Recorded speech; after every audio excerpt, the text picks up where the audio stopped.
Bro, there's nothing more annoying than alright, let's get our oh my god.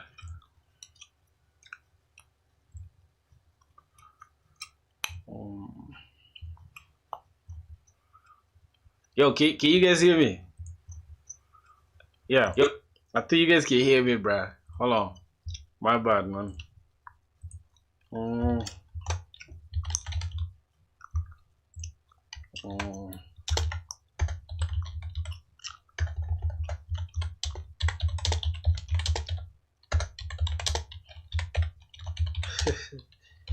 it was tripping before. Oh my god, bro. I need to start testing like before I go live. I need to start testing everything.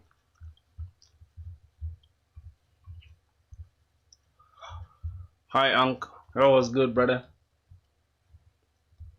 Bro, we had some BS just a minute ago. Why don't you talk in the server? Oh, I be talking. What do you mean? I be talking, bro. I was actually sleeping. I was actually sleeping when I saw I didn't put it in the right. Stop capping, bro. Stop lying on my name. I had to just fix it. It was just tripping. You see, now we are okay. Okay. I think the demon doesn't want us to stream, but guess what? We're not just gonna give up like that. You feel me? We're not losers, bro. Okay, let's put this and hide. Alright, let's go ahead and jump on some. Mm, mm, mm, mm, mm.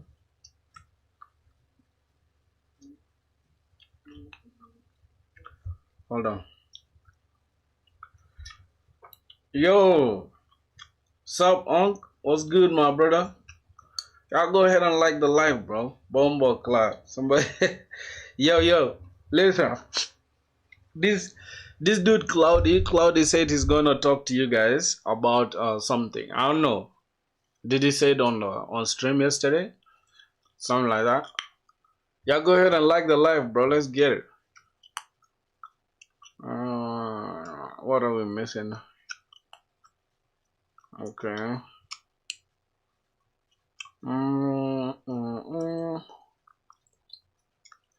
Yo, I told them to follow you on IG. Yeah, for real. Let me see. Let me see. Y'all didn't follow on IG though.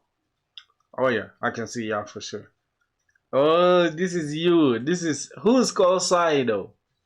I am Sai. Something like that. Let me first jump and let me go edit that stuff real quick. Oh, you did follow on IG. That's beautiful, my G.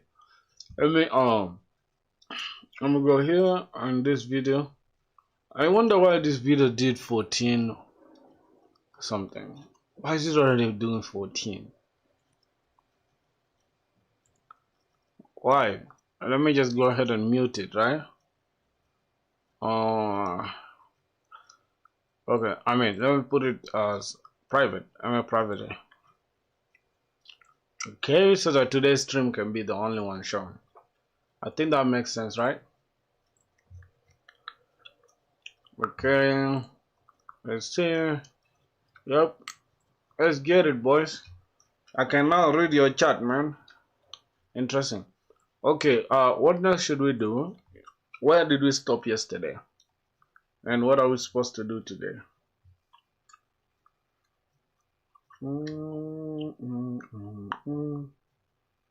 Very talented. Oh man, thank you so much, bro. Thank you so much, brother. Thank you so much. Thank you so much, man. Uncle's proud of you. Alright, let me be charging my phone. Yeah, I do make beats, bro, for sure. Wait. Okay. Let me just grab the charger and charge my phone. Alright. So, what should we begin with, brothers? You guys, apart from coding, what do you guys do on the side? Because I want to know. Do you guys just sit there after like a long day, or you work on something as well? So yesterday, I want to see where did we stop at yesterday? We have some issue. It's never used. Okay, that's not a problem. You play games and have fun? You sure? Wow. So it's only me that be grinding like crazy, or what? Is it only me that be grinding? I live on the streets.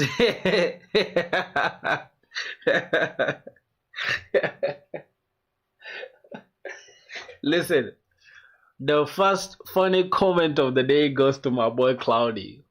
What do you mean you live on the streets? There are no streets in India, bro. India is not a hood, bro. India is a gated community. I think you guys are living in a gated community.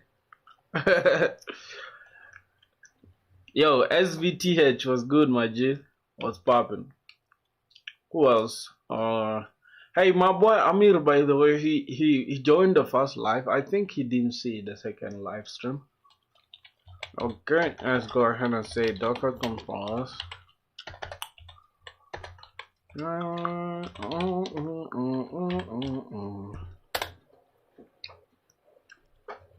from the hood. Alright. What else? I think that's it. Okay, so where did we stop yesterday? Because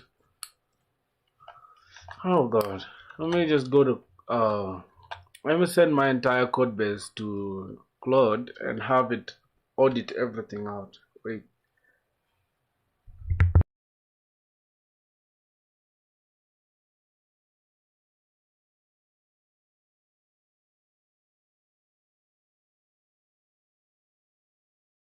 Bro, flu is something I hate, dog.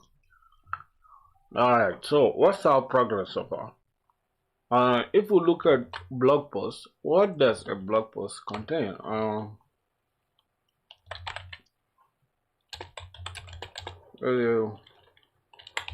Blog post application contain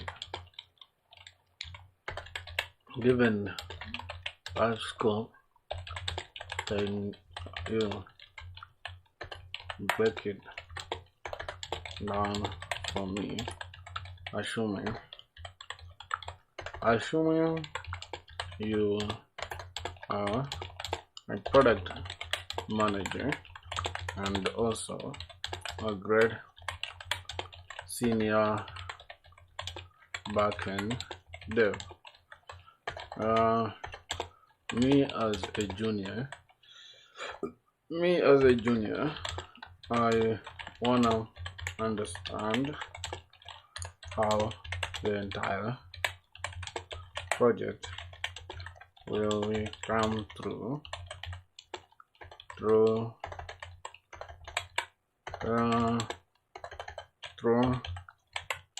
in order to avoid scope creep. Alright, let's see. Only have 15% on my phone, on my iPhone 17 Pro Max. How do I watch your streams?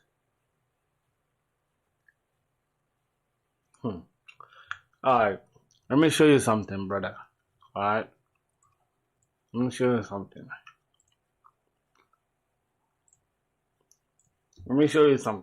Alright. You know, you want to flex on me because I'm Unk, right? And I'm using just 15 Pro Max, right? That's what I'm using. But you want to flex on me, no problem. Okay? What I'm gonna say is that with time, right? Hear me out, bro. With time, I'm gonna get iPhone 20, right? You can have the 17 for now. I don't really care about it. With time, I'll get the 20. Who will have the last laugh, nigga? Anyways, you can watch. You have solar panels in India, right? Or maybe you guys don't have charging breaks. It's crazy. You charge once and that's it for the day. I'm sorry. Yeah, you are funny too, though. You understand? Um, yeah. I don't know how to even pronounce his name, bro. Sushan or something. This is like the new recruit. I'm Indian though. I'm from the hood. First of all, the way you're using ain't Indian just shows you're Indian, because a person from the hood, they don't sound like that. They don't say I ain't Indian. They don't say that. Hood niggas don't speak like that. You understand? Here you sounded like somebody who knows English. Most hood niggas don't know English. Okay. A blog post application fundamental purpose is create, edit, read blog posts. Everything else should be support that. As a product manager, I define success as users can write and share posts easily. Readers can discover and consume them. Yeah, man. Cloud is like one of the coolest people for sure. That's my brother right there. The absolute minimum to launch includes users can register and log in, create a new post with a title and content, body, publish or save as draft, view their own post. Readers can view published posts, view their own post. Okay, readers can also view published posts. That's it. This is what you build first. And it should take your team 2 to 3 weeks of focused development. We are trying to create it in less than a week. Okay, essentials. That's it. The backend architecture for database layer, you will need users storing authentication credentials and profile info, post title, body, publish status, and timestamps, and relationship between them. Your API endpoints start simple: post/post to create, /post ID to retrieve, /post ID to update and delete, and authentication middleware wraps this to ensure users can only modify their own content. Police steady watching me. Every day they clocking me. Red alert, I'm in dangerous, I bet they're watching me. I don't even know if that's the lyrics. Police steady watching me. Every day they clocking me. Red alert, I'm in dangerous, something like that. Am I getting it correctly though? Wait, can you guys even see me though? I think I'm thinking this stuff gotta be a little bit lower, right? Okay, now once your MVP works smoothly in production, you'll want to add categories or tags to posts organized, a basic homepage feed showing recent published posts, and search functionality. Features unlock discoverability without changing the core value. Okay, now this is a lot. So let me think about this. Now, here is what I have. I have so far.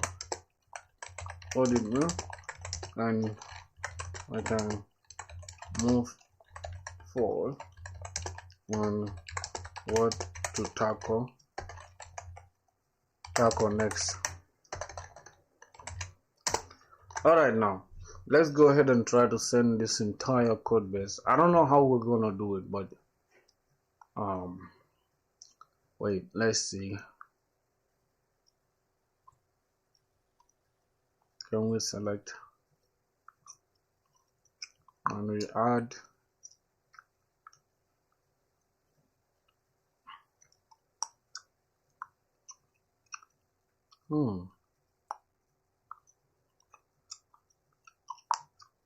authorized cloud.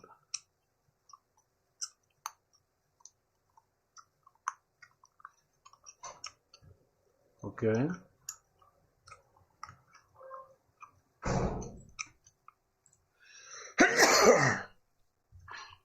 Wait.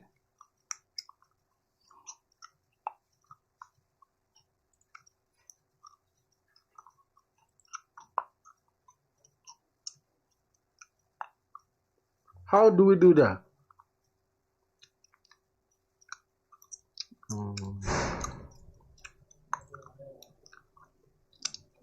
Okay.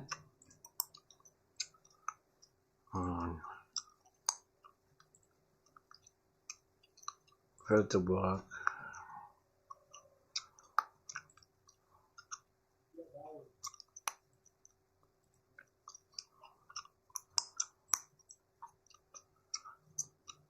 Okay.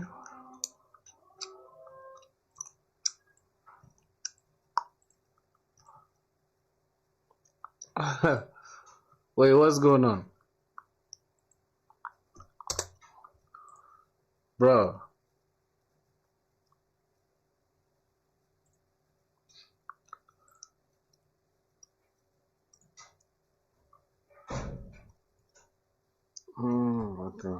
Okay. FilthiBlog.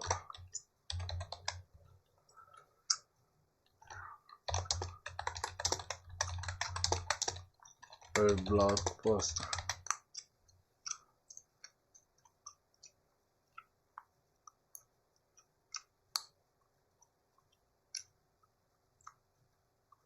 Bro, how do we do that? How do you do that? Can I send my entire user project? Upload a file. Oh, okay, I can upload a file. That's good. Where are these files? Where are these files stored? Okay, right? Downloads. FilthiBlog. Alright. Let's go to cloud. Upload file. And let's go to downloads. FilthiBlog. Can we find it here really? Oh, this is demo shell. FilthiBlog. Okay, this is the src, the main, Java, com, prod by FilthiBlog. Okay.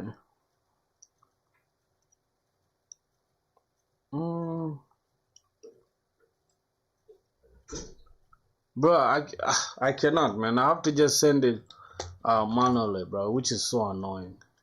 So I have to send everything manually, starting from the config file, okay? Because I wanted to audit me, and this is how you code with AI. But I don't know how I can give AI the entire context. All right. Okay.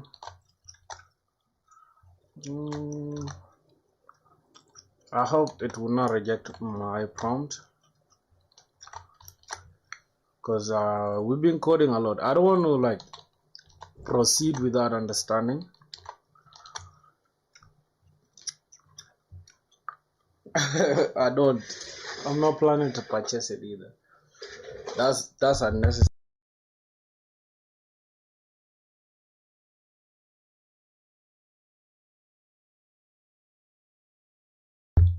Way too unnecessary, my dog. Okay. Alright.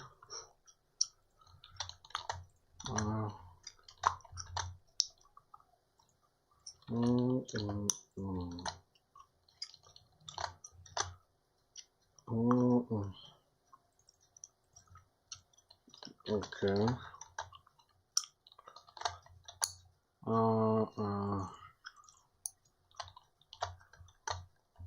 I think AI knows what I want to do now.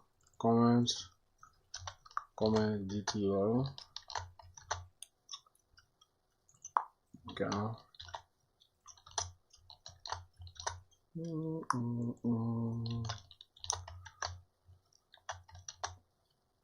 Okay, this is the next thing. Under user, create user detail. I think we don't have a problem with creating users. Next thing is the response. This is what we're getting from AI. Lastly, we can go to comment. Okay, we can go to post, and then we can go to users. Yeah, for real. Did you buy it though? Because you seem like you are the type to pay for that. You need it, bro. Hold on.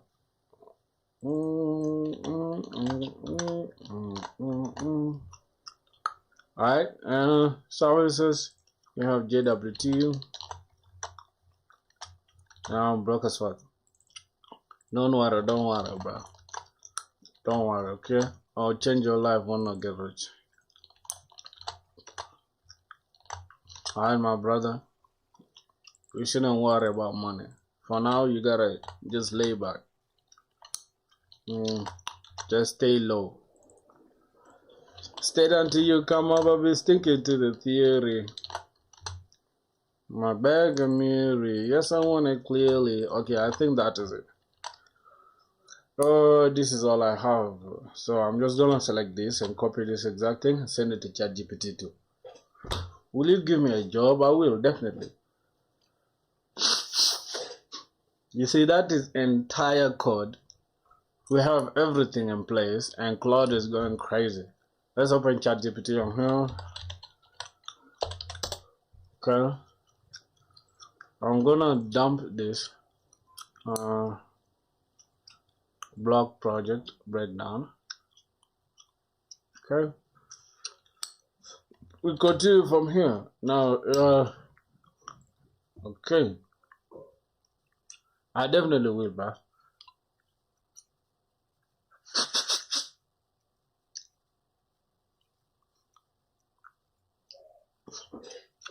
Alright, so let's see what happens with both Claude and ChatGPT. Now, they have different approaches, right?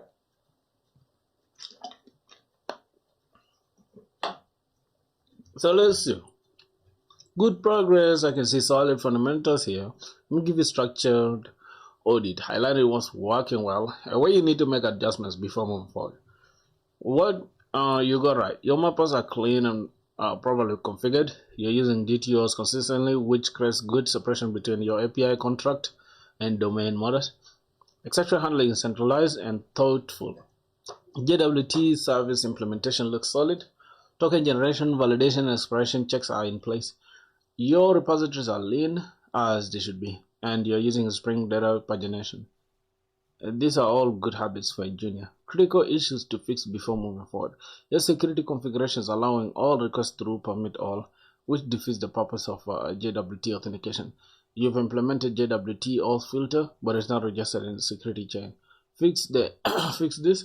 Add the filter to your security filter chain and restrict endpoints, so only authenticated users can create posts or view user lists. Register the filter like this: http.add-filter before jwt-filter.class. Your common model has a serious relationship bug. The one-to-many is backwards. A comment belongs to one post, so it should be many to one. Also, you have cascade type.all on both sides, which can cause orphaned records. Fix the comment entry entities post relationship to one-to-many. Fetch is equals to fetch.lazy.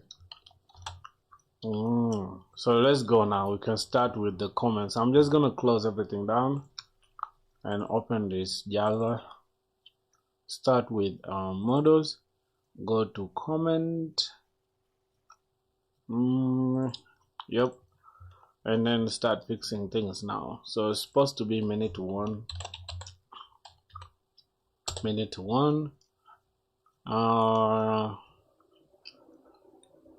and then here remove cascade from here, which is okay. So now here I think we're going to get post as post like this, and then it's okay. All right, private post is equals to post, and that should do it. What else do we need? Join column with the post ID. Okay, that's fine. What else do we need? In your post service, get current user will throw a null point exception if called without authentication. Add a null check to check or use secured or pre-authorized annotations on your control method, so unauthenticated requests are rejected at the handler level, not in your service. Your user controller exposes API auth users publicly. This should be removed from the MVP entirely. There is no reason to list all users in a blogging platform. Delete that endpoint. Okay. You are not setting a default role when registering users. Add user.setRoles.user in the register user method, so users have an actual role assigned. Okay, let me just go ahead and close these tabs, and we're gonna go ahead and open what are we actually opening? Controllers and posts. So it should be in the services and post. I will go ahead and do that.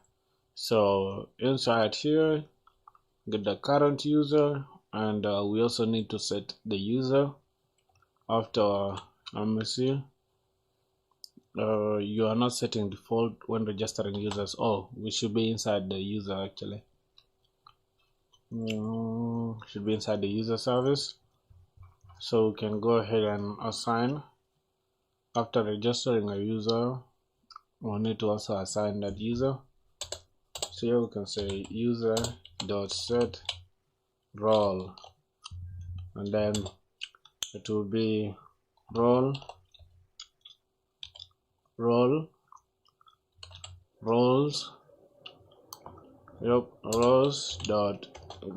dot user.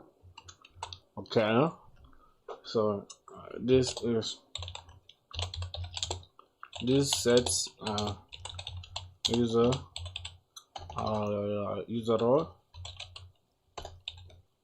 role during registration.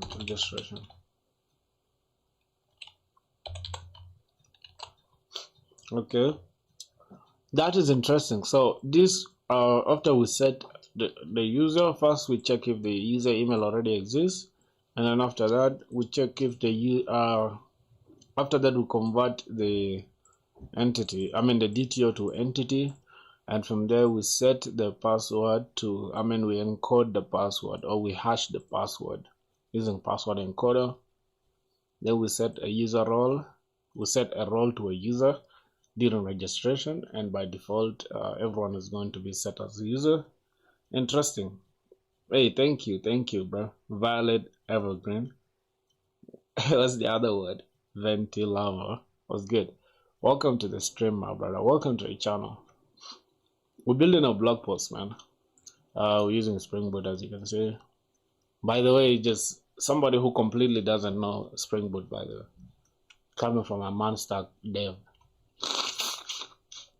And I have a low flu, though. I'm sorry. Anyways. A user then is served to the database. And then after that, we get the user response DTO back, and we return it as we return the served user. And then this is the private method that we are using. That's okay. Here we're just setting the hash map where we can get the claims, and then the token we generated like this, and then we send this inside the auth response DTO. Yeah, it was good, my dog Cloudy. How are you doing, my brother? User mapper dot to response DTO. Okay, then we'll pass in the user. That makes sense. What else are we missing? Your JWT filter has a logic bug. If the token extraction fails, line checking email is not null. You still call filter chain or do filter twice in some paths. Restructure the control flow so the filter chain is called exactly once. You're storing the full user object as the authentication principal. This works but isn't ideal for distributed systems. For now it's fine, but know this pattern in order to revisit. Okay. What's missing for the MVP? You need endpoints to read individual posts, get /API/post/ID, and also endpoints to delete users on posts, and then update or whatever. Delete and update. These are core to blogging experience, and add them to post controller and post service. You need to retrieve only published posts for the public feed. Alright, so add a published boolean field to post and only return published posts in get all posts. Okay, I need to add wait, what's going on? Add a published boolean. So I need to add a published boolean, okay, to the post, right? I'm eating some lasagna. How do you even call that kind of food while watching this? Lasagna, what's that type of food? I've had it a lot of times, but lasagna, what's that? Lasagna is a traditional Italian dish with white fat pasta. Let's look at the images. Yo, this is fire, bro.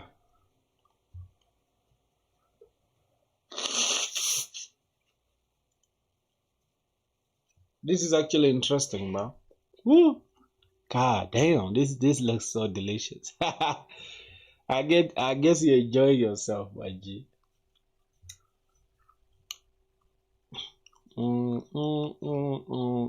Where is this? Let me see. Yo.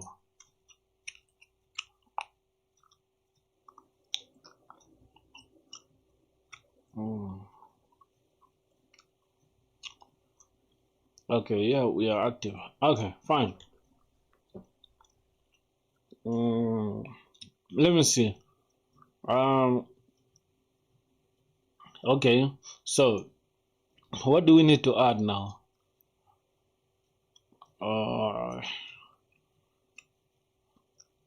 We have an issue in the JWT filter and we haven't addressed it yet.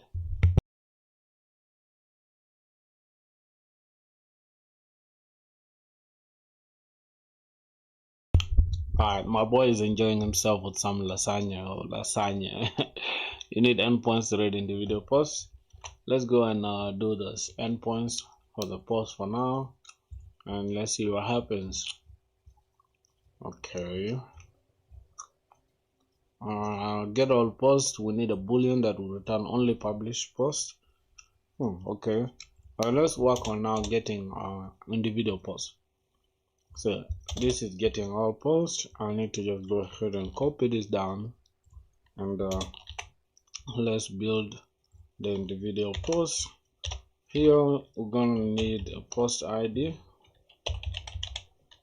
post ID, and then we're gonna obviously return not paginated stuff. We're gonna return the response entity, and here we're just gonna say get post, which is a single post. We don't need to add this pageable or whatever. We just need to add a path variable, and then we need to add the ID. Then we're gonna call this post ID, like what we have there, and then we're gonna make sure we return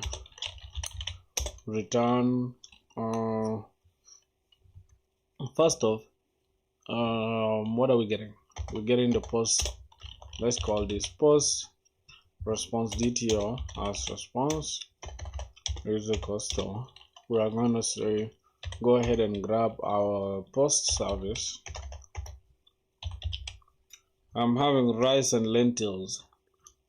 By the way, boys, fun fact, lentils is like also one of my favorite dishes. I love them. I even have one just laying around here waiting for me to devour it. Just gonna say get post from here,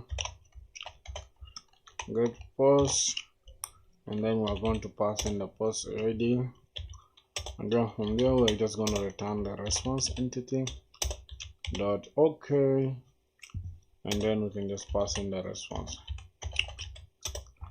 Okay, so we need to go ahead and create that post ID thing.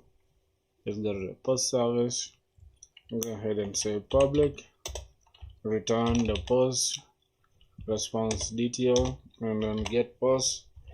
We need to go ahead and just return the long, and we need to return the ID. I think it's post ID, right? That's how we called it, post ID, isn't it? How far with the blog? It is. It's the one I'm going to have to finish. I'm working on it now. I'm about to finish. Oh, my boy Mubarak, what's up, bro? I just saw your name right now, man. What's good? Biggest dip? What's poppin'? What's poppin', my dog? What's good, man? How you doing, bro? How far with Go, man? How far with Go? Told me you're planning to learn Go and shit. Okay.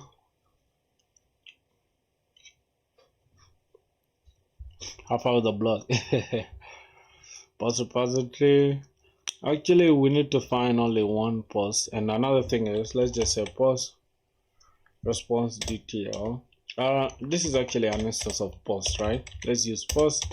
Call this post is equals to post repository. I'm good, man. I'm attending your live stream. Oh, thanks, man. Find by ID. Well, you funny yourself, IG. Find by ID. Let's go ahead and pass that ID. I think we should call it post ID, but I'm just gonna say I'm gonna use it like that for now. Or else we throw an error. If there's an error, we throw out that error, and then the error is going to be new results not found exception, and we're just gonna say post with that ID. Yeah, post with that ID, or post does not exist, right? Post with ID not found. Then after that, I started Go. It is Go for microservices and cloud. It's actually easy to learn, for real, man. I'm telling you. You see, something interesting about Go is that you can. Oh God, just give me a sec, bro. So you can actually just like how do I call it? You can learn it in less than a month if you already have like enough knowledge on other languages. For real, that's right. But it's super complex too, though. You understand? Because like the syntax of Go is not easy, bro, at all. You know, they have like something var, something like this. Let's say 24. Let's say like something like var age. Yep, var age is equals to 24, and then it will by default take this age as int, and then if you just let's call this name, and it will infer this as string, something like that, right? Something like that. By the way, Go is not, it's not that hard though, but like, I don't know, its syntax is super complex. That's how I see it. Okay, so we first check if the post exists, and then after that, the post, if there's no issue, we just return the post. I think as easy as that, right? No, we just return our post mapper. Let's look at the post mapper dot to post response DTO. and we just go ahead and pass in the post. I think that should do it, right? If we go and try that, it should give us that. Now, the next thing we need to do, we need to delete post. Now, delete and update. I think we need to check our mappers for it as well. Let's look at the post mapper. This is to create, right? And then this is for the author. Now for updating, we need to get this. Paste it here. Let's see what we want to update, and we're just gonna return void, and we're just gonna say update from DTO. We need to register that DTO, and then we add a mapping target. We are mapping the post entity as post. Alright, I think that should do it. Let's go back to the service, updating. Okay, go back to the controller. Let's start here. Say I'm gonna grab it as the same as this one. Drop this, and for this is going to be put mapping. I'm gonna say update post. Here we're gonna say update post 2. Update post. We're not supposed to return anything, right? Here we're just supposed to do this. We're supposed to say post service dot update post, and we just pass in that post ID, and we need to validate this as well. That valid. Exactly, bro. It's easier. It looks like JavaScript. Oh, for real? I've never thought about it as JavaScript, but that stuff is hard, man. It's not that easy. Then we pass to the DTO. Okay. Okay, we're gonna have something like that. We need to pass in the ID and the DTO. The other one we had inside the mapper. It looks like we need to first create the DTO, then we map it. I don't know if we have to follow the same exact stuff, but let's just call it ID and DTO. And then from there, I'm gonna have this, and then this is going to be response entity. We're gonna return void.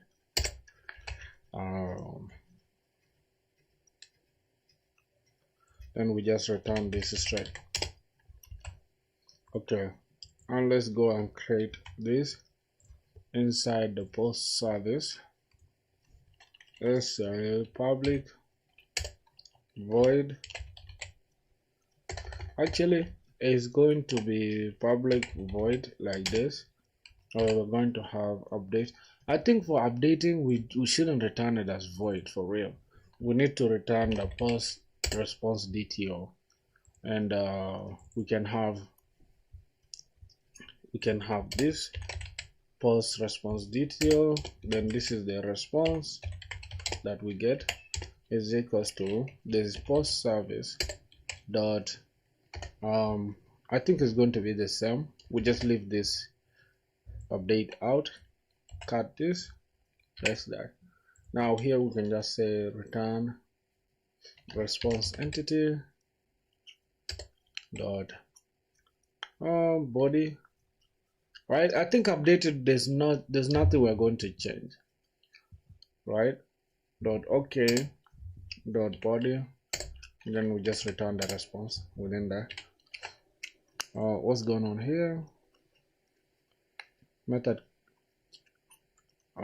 create update in the post. Okay, we're just going to have this post response DTO. This is going to be the updated post, and here we need to just pass in the create DTO as DTO, and long as the ID. Oh God. So that's all. Oh my God, man, I have some dangerous flu, bro. I apologize to y'all, man. Okay, let's get an instance of this post, and we'll make sure we have the post to update to begin with. So, post repository.find by ID.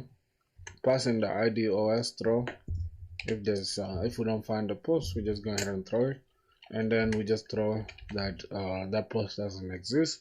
And if it exists, then now we can finally update with whatever we have. And how we're gonna update it? We have to pass in the post mapper. Where's the post mapper dot update from DTO? And we need two things. We need to pass in the DTO and the post that we need to update. After that, we can just return. Go ahead and return post mapper dot response DTO and then pass in the post that we need to update. By the way, it's not this post that we are going to update. We're going to update this post. We're going to call this instance of post and call this updated post is equals to this. What's going on here?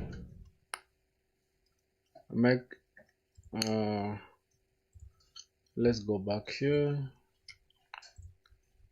Oh, we are returning. No, we're not supposed to return this as post, man. Hold on, my bad.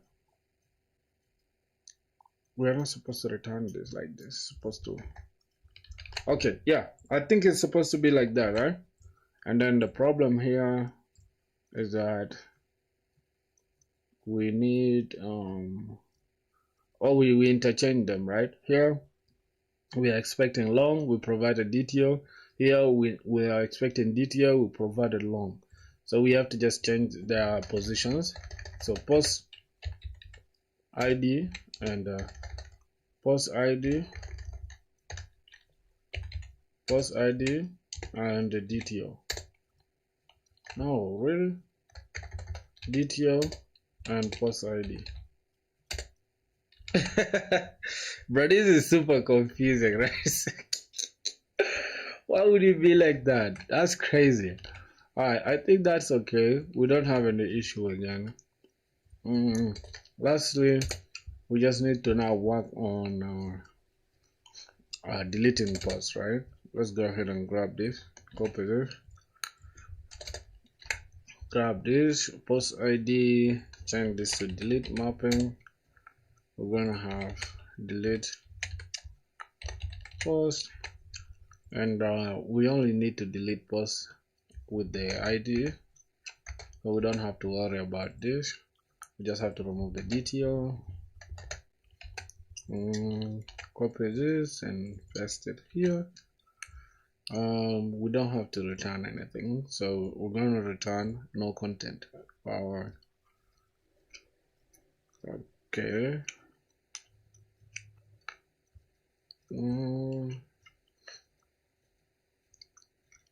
So we're going to have this, and then here we're going to have dot no content dot build, and that is it. Then we should return void. Okay, let's go to this post service.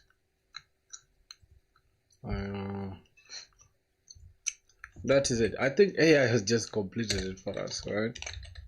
It's gonna be void on void. We're gonna have delete post, and then here make sure we have the ID, long ID, and then we just say post repository dot delete ID, and that is it. Don't have to do much, but first we need to check if that ID exists. So let's just go ahead and grab this instance of post and say check for me this if that post exists, and then if that is true, then return post mapper dot, no, not the post mapper, return. What's going on? What are we deleting actually?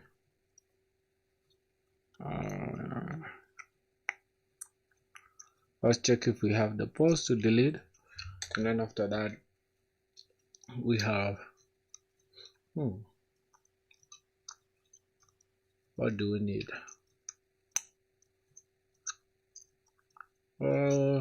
I think it's okay like this because we are returning void, right? We are not returning anything.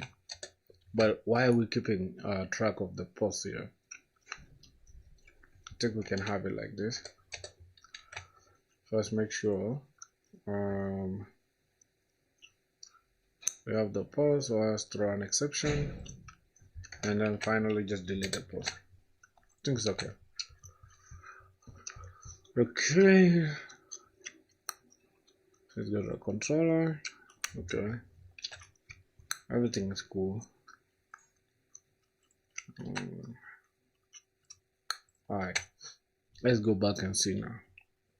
What are we missing? You need endpoints to build individual posts. And another thing, I think while creating here, we need to change everything here into transactional. Like this is going to be a transactional from Jacaranda transaction, or the Spring Framework transaction annotation. I think that is it, right? Yep. So we have this as a transaction. Get all posts should be transaction and read only. So transaction, but to be read only. That's correct. Also here, be transaction and read only.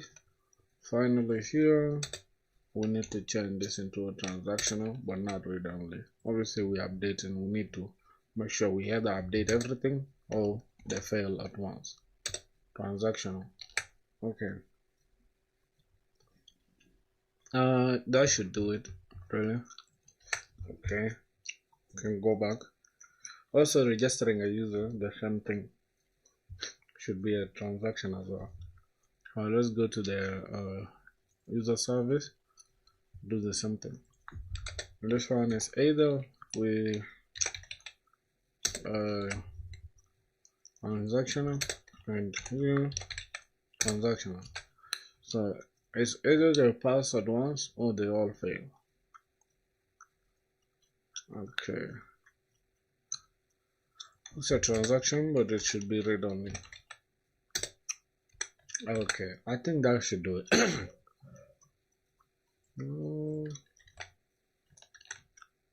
Okay, let's go back and see. This is okay. These are our core blogging experience. You need to retrieve only published posts for the public feed. Add a published boolean field to the post and only return published posts in get all posts. Okay, so that's interesting. Now that let's get our models, and where's our models? Post. Let's try to grab our post. We need a published boolean, right? That means we need to create a private boolean called publish. Private boolean pub. I think it should be published like this.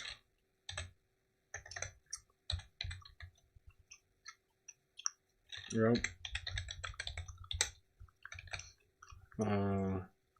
Publish. So if the well, I think it's better to create it as an enum, right? So that we can have publish, archive, no, publish, and what else? Let's first see. We need to retrieve only published posts for the public feed. Add a published boolean field to the post and only return published posts and get all posts. We are missing input validation for creating posts.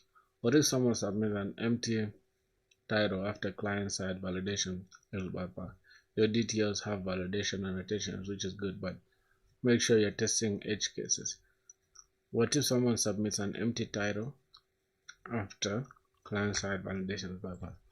Wait, if somebody, let's go to the DTO, create post DTO, it should not be blank, alright, and not blank as well. And we can have title, message, title is required.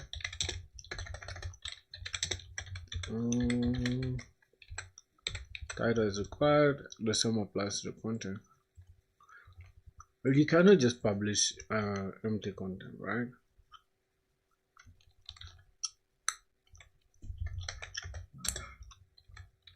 Okay, this is gonna be content. Content is required.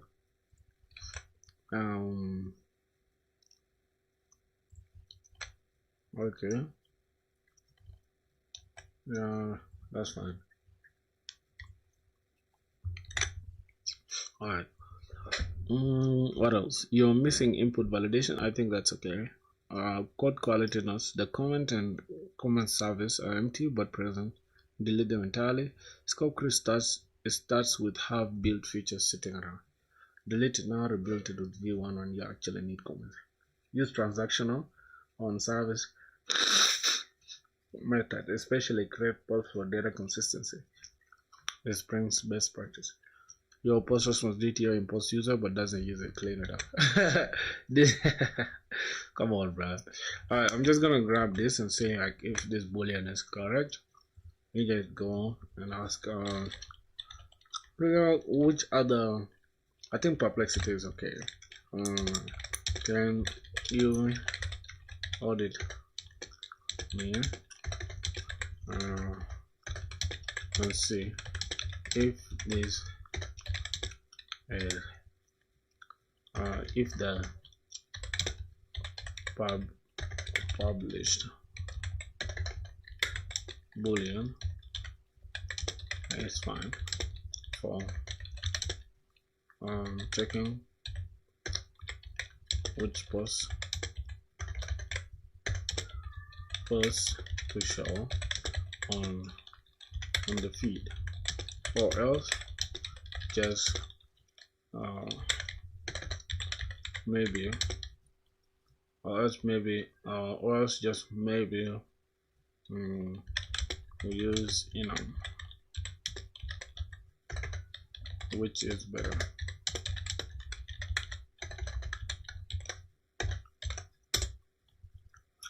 Let's see. Analyzing a boolean. Okay.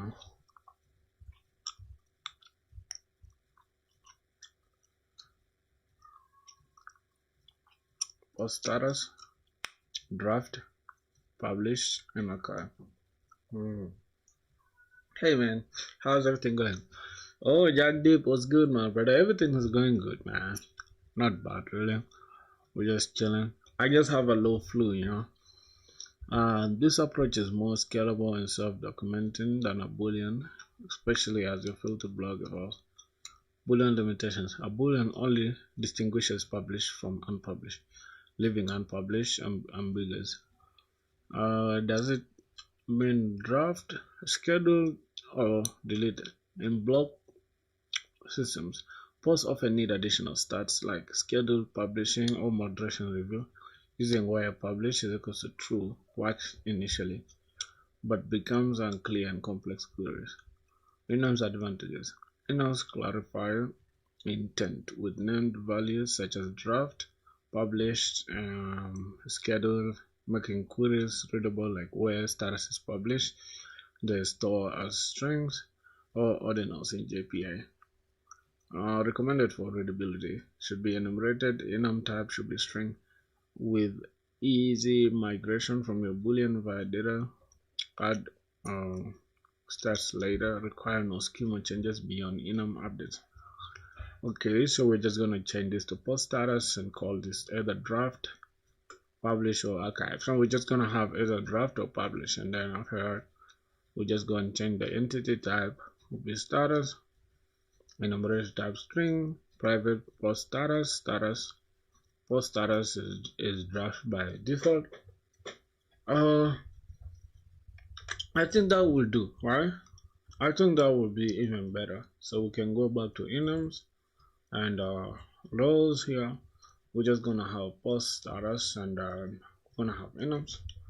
All this post status and then boom, add. Okay, and we're going to have this. Now here we're going to need to add either draft or publish. Good. And within this boolean you can just remove this entire boolean and have this private post status. By default we should just call it status. Let's annotate this with a column name and give it name, should be status.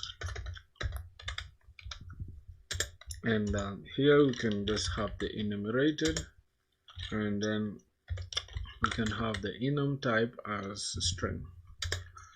Okay, and then yeah, by default everything is a draft until you turn it into public, right? But we're just gonna keep it like that for now.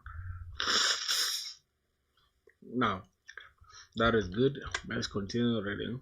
Okay, this is okay. By default you can have post status.draft. By default you're just gonna keep it like that. If you go back to the user service, rather than changing user.set rows.user here, why can't we just use it in the enum? Okay, I'm just gonna post that. Then let's go to the rows and to the user. You can have this, paste it here. Let's get the user roles and let's say okay, rather than setting the user role inside the registration service,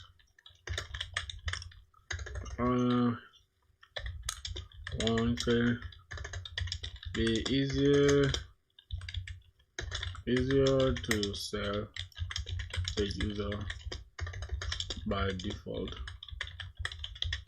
from the model enum as user. Let's see. Setting the user role explicitly in the registration service as currently provides clear control and flexibility over the registration logic. However, setting a default role directly in the user model enum field can also work and simplify the service code by assigning a default value when the user entity is created. So we can, in our entity, you can initialize the role field with default value like this, roles.user. I think it's better, right? This means every new user object created will have the user role by default unless explicitly said otherwise. Then registration service, you can remove the explicit user.set role of this because the role is already set by default during the entity instantiation. Both approaches are valid. Service level role assignment gives you explicit control and can accommodate different role assignments upon registration if needed. Model level default simplifies the service code and ensures a default role is always present without depending on the service logic. For your current setup, where every registered user starts with the user role, with the user as a role, setting the default in the model is cleaner, easier way to do it without losing functionality or clarity. It reduces redundancy and helps avoid potential bugs from forgetting to set the role during registration. Fits well with your Spring Boot project style and keep your service method concise and maintainable. I think that's what we need to do, right? So rather than setting the role inside this after registration, I kind of think registering the user first and then assigning a role to them is better than by default setting it. So here it means every user we set will be by default a regular user, and then we can explicitly have registering an admin as a new, and then we can set their role as admin. I kind of think that is better, so I'm just gonna have to remove this from here. I don't know if I should remove it from here or maybe just comment it out. Then I think commenting out the code is not good. We can never have either or. So we can come here to a user, and we can set here by default rows dot user by default. What do you guys think? Then we can remove the one in the service. Okay, let me just ask, which is better in simple terms? Assuming later I wanna add an admin.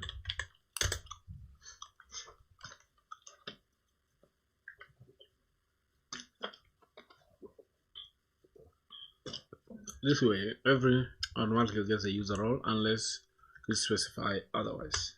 Good. I'm gonna go with that. AI has made it easy for me. Period. We're just gonna stop it at that. By default, everyone will be a regular user. Okay. By default, everyone is a regular user unless otherwise. The same applies to the post. Let's look at the post. We're gonna make sure by default post status is draft by default, unless you want to put it as publish. Right? I think that's it. Yes, by default it is draft, and you can place it as publish. Now okay, in this scenario, let's see. Okay, in this post scenario, what do you think? Should every post be draft by default, or publish? Since I am building a blog post up, alright, let's have that. Let's go to a blog post,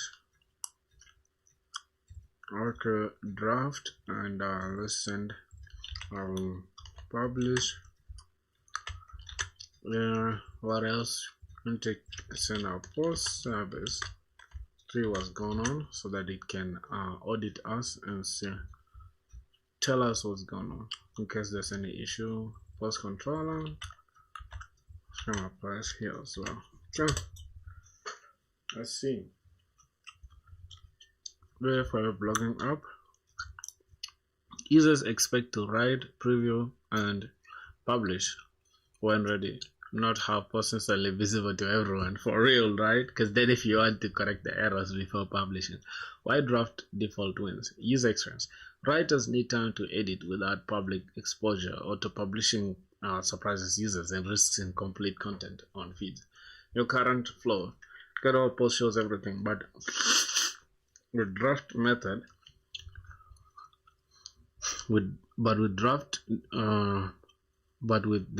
draft default, add find by status published later for clean feeds. Simple toggle. Users call a publish endpoint to switch status equals to publish. Quick feed fix. Update your repository. We're gonna have post find by status and user ordered by created at descending order. And we're gonna get post status, and we're gonna grab the user, and then we're gonna grab the pageable. then modify get all posts. We're gonna say post repository dot find by status. Okay, publish ordered by description passing the publish, and then publishing workflow slash post create draft. Post slash this creates draft your current code works.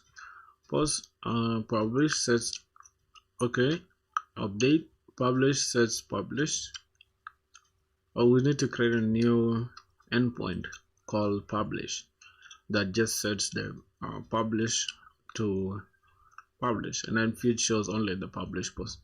This matches real blog apps like WordPress or Medium. I think that will make sense, right? It scales perfectly. So keep the post by default. You nailed it. Now how do we this is our endpoint. Now first let's say audit my service and controller for the post, and audit my service and controller, and how can do we need to create a new publish endpoint,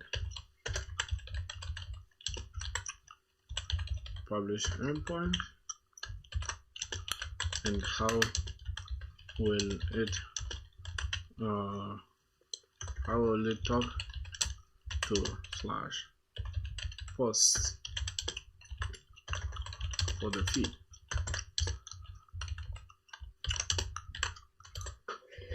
What's good, man? Currently leading an army in Eastern. My brother, what's good? How are you doing, man? How you doing, my brother? How's life? Somebody, hey, I pay 5G. What's good? If a, oh my God, I pay if.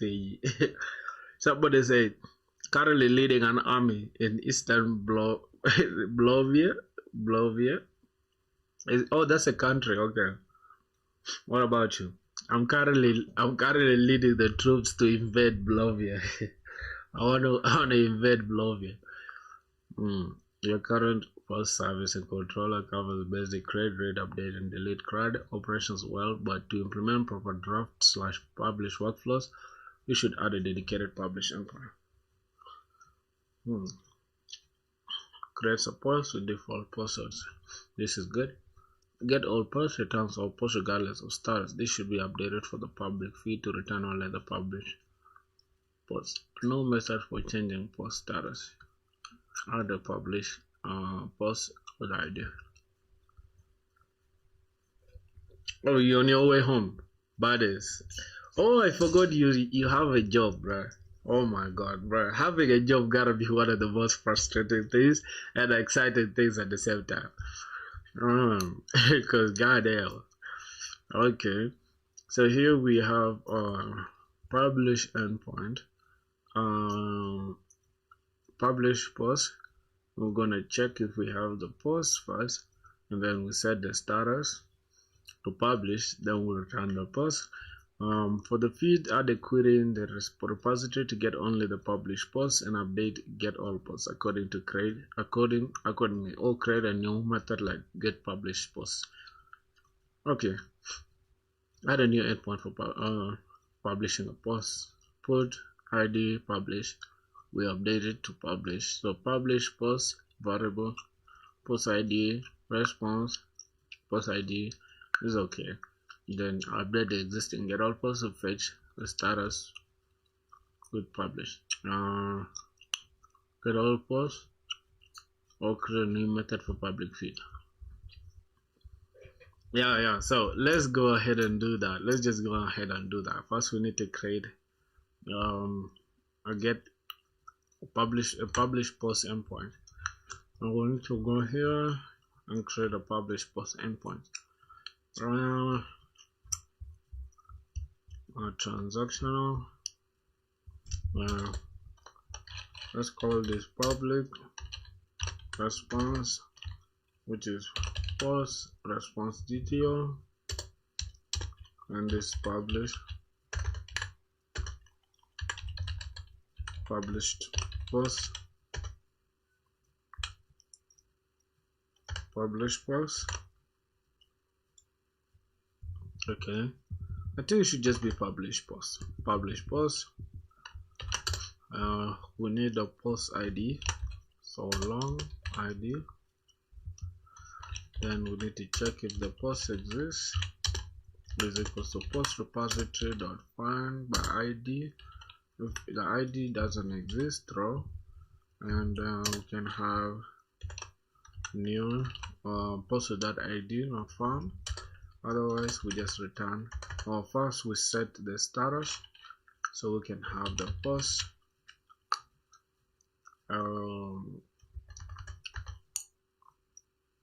post status, right?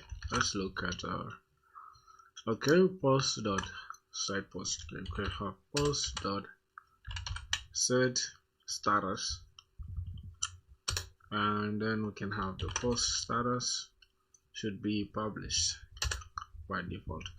Okay, then from there we can now we don't have to save that to the database, do we?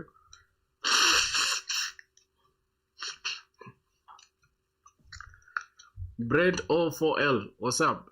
I'll return this, but do we have to save it though? We don't have to really save it to the database. Do you have to save the published post to the database? I highly doubt. So let's just return post mapper dot to response detail.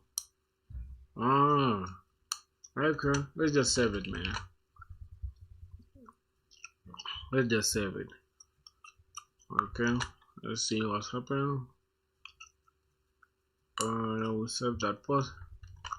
Okay, then the next thing we need to create endpoint for publishing your post.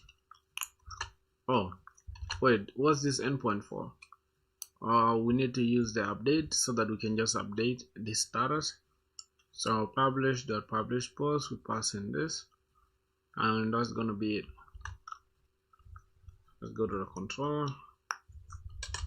We're gonna have at put delete and put mapping, where we're going to have post ID,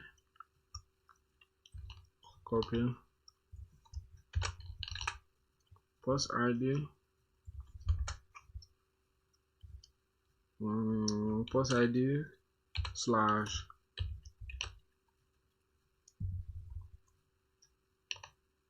what else? Publish. I think this is gonna do it. We can have public response entity,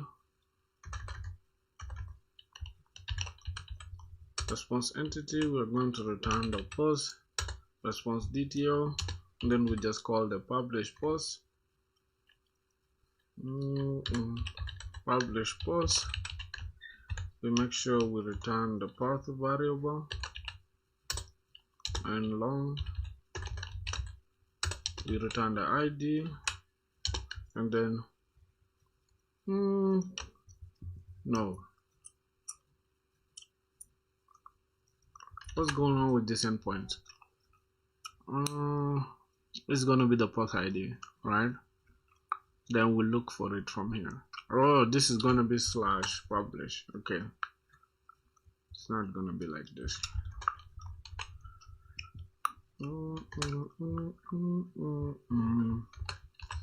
Alright, this is actually going to be the post ID because we want to grab the post ID. Then we make sure we just create this post response detail as response is equals to post service dot publish post. Then we just pass in the post. What's going on here? Post ID. Then we just return the response detail like this. And if we go back to this post service, we shouldn't be seeing any error. I think that is it. What's the next thing we need to build? Update the existing get all post to fetch posts with status, publish, or create a new method for the publish feed. How publish endpoint talks to the post in the feed. API slash post should only return the post where status is published.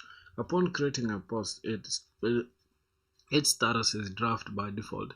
When ready, client calls API slash post ID, and then it grabs the publish to set the status to publish. Then API post feed will include it automatically because the repository query filters the publish for post.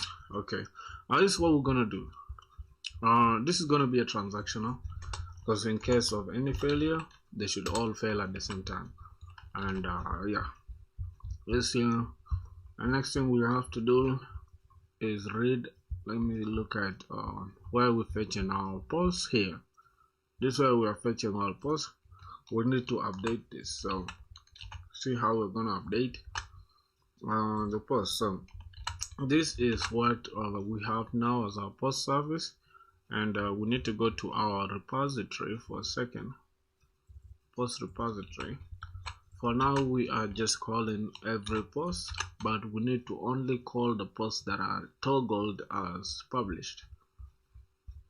So that is literally it. Let's look at it. Okay, that's fine. Let's say how we wanna tie the publish and get all posts together. Let's look at what we have so far in the controller. We just grab this and go and throw it here. Let's see. You see, bro, this is how you learn to code with AI, man. Not just copying the code, but understanding what you're taking from AI. So let's see. Your published post works perfectly. Now update get our post to only show the published post for the public feed. How we're gonna do it? We need to update the repository. We need to set everything here inside the repository. We pass in the page. Make sure we'll get a paginated view, and we grab in all posts. We find by status, order by created at this should be descending. So what's happening here is that we're grabbing all posts whose status is called publish, and by default we need to only grab the ones by descending order. And we need to make sure we grab the post status as status, and then the pageable as pageable. That is inside the repository. And then at the service level, read only true for the transactional, since we're only reading things. Grab response, okay, and then we return repository.find by status, order by created at descending order, and then we change the status to published, and we also return the pageable. And then from there, after all that is said and done, we map the we convert this entity to response DTO. I think that is it. So, additionally, add users draft endpoint. Or we can have get users drafts, and then user current user, because the current user this to see their own drafts. This is how we're gonna let users see their own drafts. See how we are learning a lot of things, right? Let's be honest. Without this, I wouldn't have learned any of this. Which is crazy. So now I gotta go ahead and update the repository here. First, we need to make sure we're returning pageable. Okay, the page is coming from the domain, that is true. Then we need to grab the post, and then we can just say find by status. I think that's what we want to grab. We need to find by status and then order by created at descending order. Okay. Find by status and then order by created, and then after that we need to get the descending created at, and then it should be descending. Okay. descending, just like that. Then we pass in the post status as status, and we get the, let's import the pageable. We are grabbing the one from the domain. So this is what we have now. Let's go ahead and just copy this. We'll go back to our post service. Within the transactional here, getting all posts, rather than just mapping everything here, we need to return the following. Alright, we need to return the following. Let's remove this, and we're gonna say return this, and then inside it we need to return a few things. Yep, I think this is gonna do it. No, we don't have to literally wait. This is inside the service. Oh, this is inside the service here, so we can just update it here. We can have it like this, and by default we need a status also. So here we need post status status, and then we can just come here and say status. Wait, what's going on here? Oh, we already have it inside there, so that means we don't even have to affect this, right? Because if you see, this is our transactional, we're only passing the pageable. Here we're returning this, and then by default we just need to change only the post status to published, and then we pass in the pageable. As you can see, we're returning only the pageable. Good. We don't have to add this post status here. Alright, let's say post status here should be published, and then we also need to return the pageable. And after this is all said and done, we need to just go ahead and map this, and we get the post mapper, then we just assign it to the response DTO. I think that is it. We have a problem. We need to also do the same thing here in the controller. Learning how to learn from here. I'm telling you, bro. I'm telling you. That is how you learn how to learn. Crazy, right? You just gotta master this, man. It's easy as hell. You can learn anything you want to learn for real. Let's go to the post service. Here we have an issue. If I go back now, okay, we've already used this. That's interesting. Here we have our mapping is okay, but our controller has an issue. Why do we have a problem? Let's look at the related problem. Here we're returning pageable only. That means here we are returning posts that are all pageable, right? We are returning only the paginated posts, but not the posts that are that have how do I call it, published as their status. For users to see their own drafts. Okay, I need to also add this. So we need to create this post response DTO, get users drafts, pageable, we get current users because we get current user. We'll return the repository or whatever we did, post.draft, and then we get the current user, pageable, then we map this as response DTO. I don't think that's something we need to worry ourselves with for now. But if we need it, we can add it. I think it's good for all users to see their drafts though, so might as well just add it. It's not really a problem. Add user drafts endpoint. So this is getting all the posts, but we have a problem. So let's first solve that for now. Okay. Here we have an issue in the controller. We're not on the controller. We're returning all posts, but not explicitly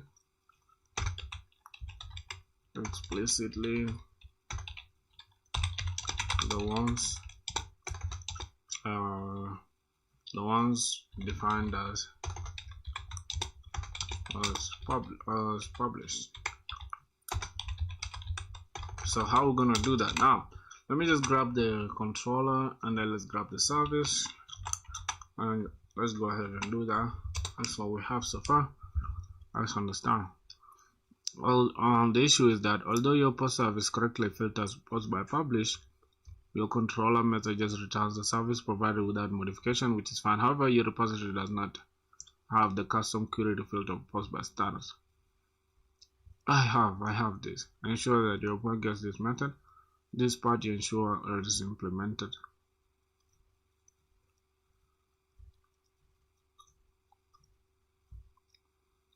Oh my god, I thought I did this, right?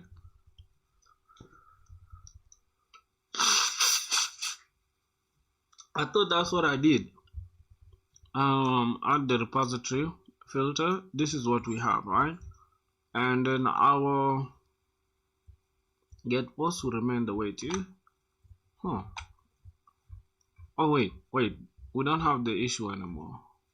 I thought we had the issue still. Let's look at this. Okay, this is okay. We don't have the problem anymore.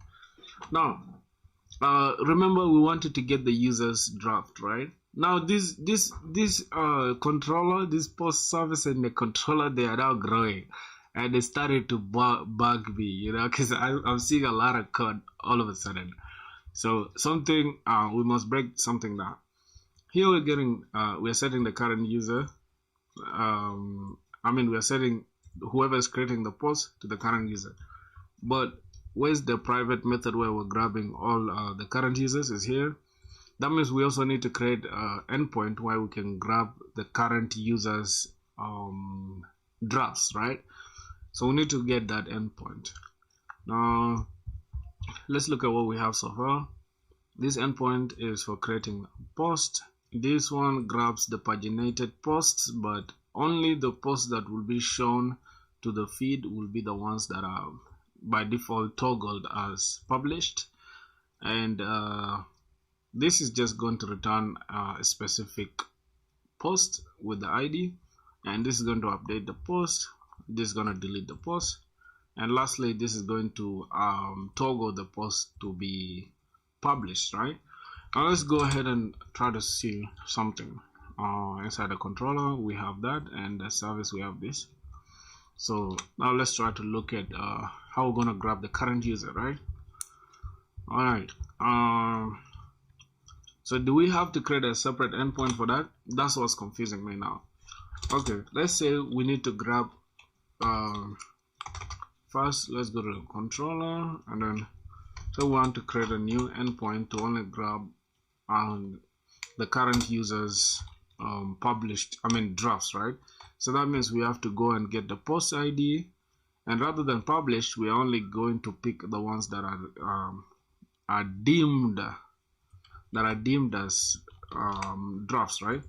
So we just need to get these drafts, and let's go ahead, and we're not going to call this as post ID though, right? We're just going to have it as /posts, right? We're going to have /posts, which is what we have here, /posts, and then we can have /drafts, right? I'm just going to call this /drafts, and we can go ahead and get a public, say drafts. I don't think drafts should be paginated. I don't think so, but I'm just gonna do it like this, right? Let's just get the response entity, and then go ahead and grab the post response DTO. We're gonna say get post drafts or drafted posts. I think let's just say post drafts. I think is better, and then we can just make sure. Now what are we getting from there?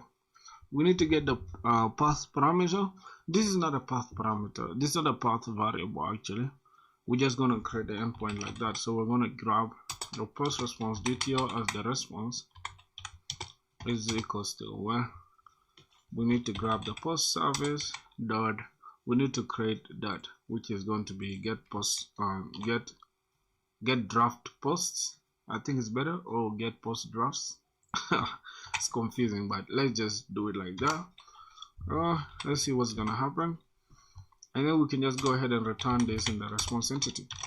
Response entity dot okay or dot body dot okay dot body. Then we'll return the response. Body will return this response. Now let's just go and create this method inside the service. Let's remove this public. Let's get the post response DTO, and we'll make sure we draft this. But first, before all that, we actually need to get the current user, right? So we're going to grab the user instance, then we're going to say, all right, get us the current user is equals to, now we need to get the current user, which is this current user thing method that we created, the private method, and then from there we can just grab all the posts just like what we have here, and I think they should be paginated for real. So yeah, we need to go back to the controller entity, return this as a paginated thing, just like we have on the get all posts here. We need to do the same, return post or get all posts. That's what we're gonna do. Alright, what's going on here?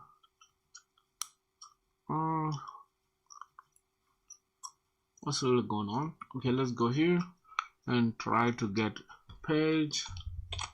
I'm gonna get page. We're gonna grab the post. Then what are we getting?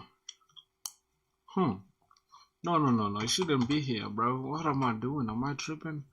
This is, we're going to use the same thing as this, right? Let's go back to the service, and just as we have it here, we need to return the post repository dot find by status. Then we pass in the publish. The status should be published. I mean, the status would be drafts, and then we return the pageable. Then we make sure we return this as a DTO. Okay, that's what we're gonna do. Go back here, grab this, return. We need to return the post repository. Post repository dot this, and then we need to pass in. We need to pass in this as pageable.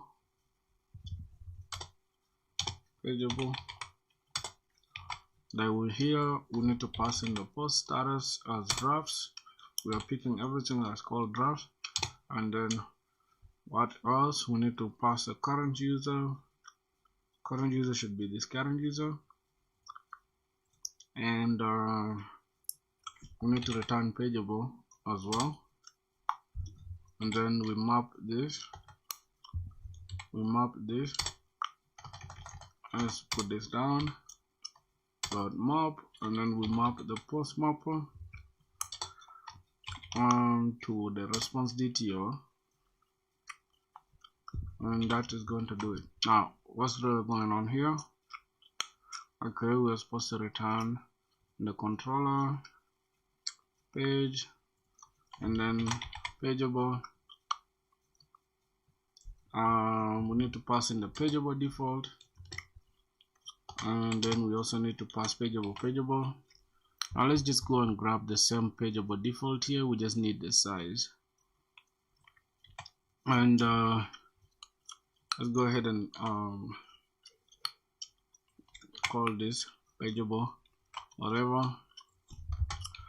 And then another thing we need to make sure is that we have size, and we need to sort. I think it's going to be sort. Wait, my bad.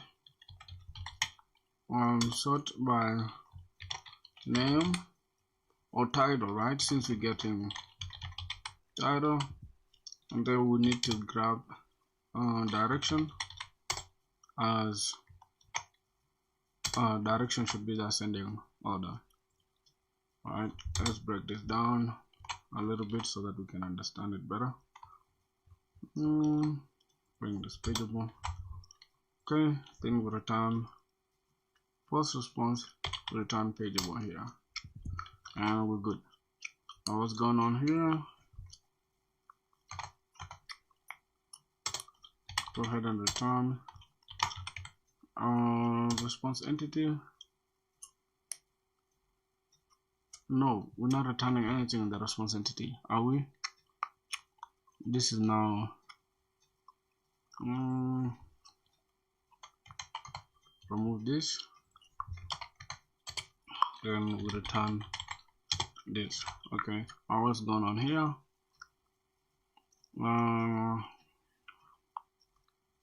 Provided response entity required is a DTO. What's going on here again? Oh my god. Response entity. Okay, we have a slight problem. Let's try to now understand it. Okay, audit my code.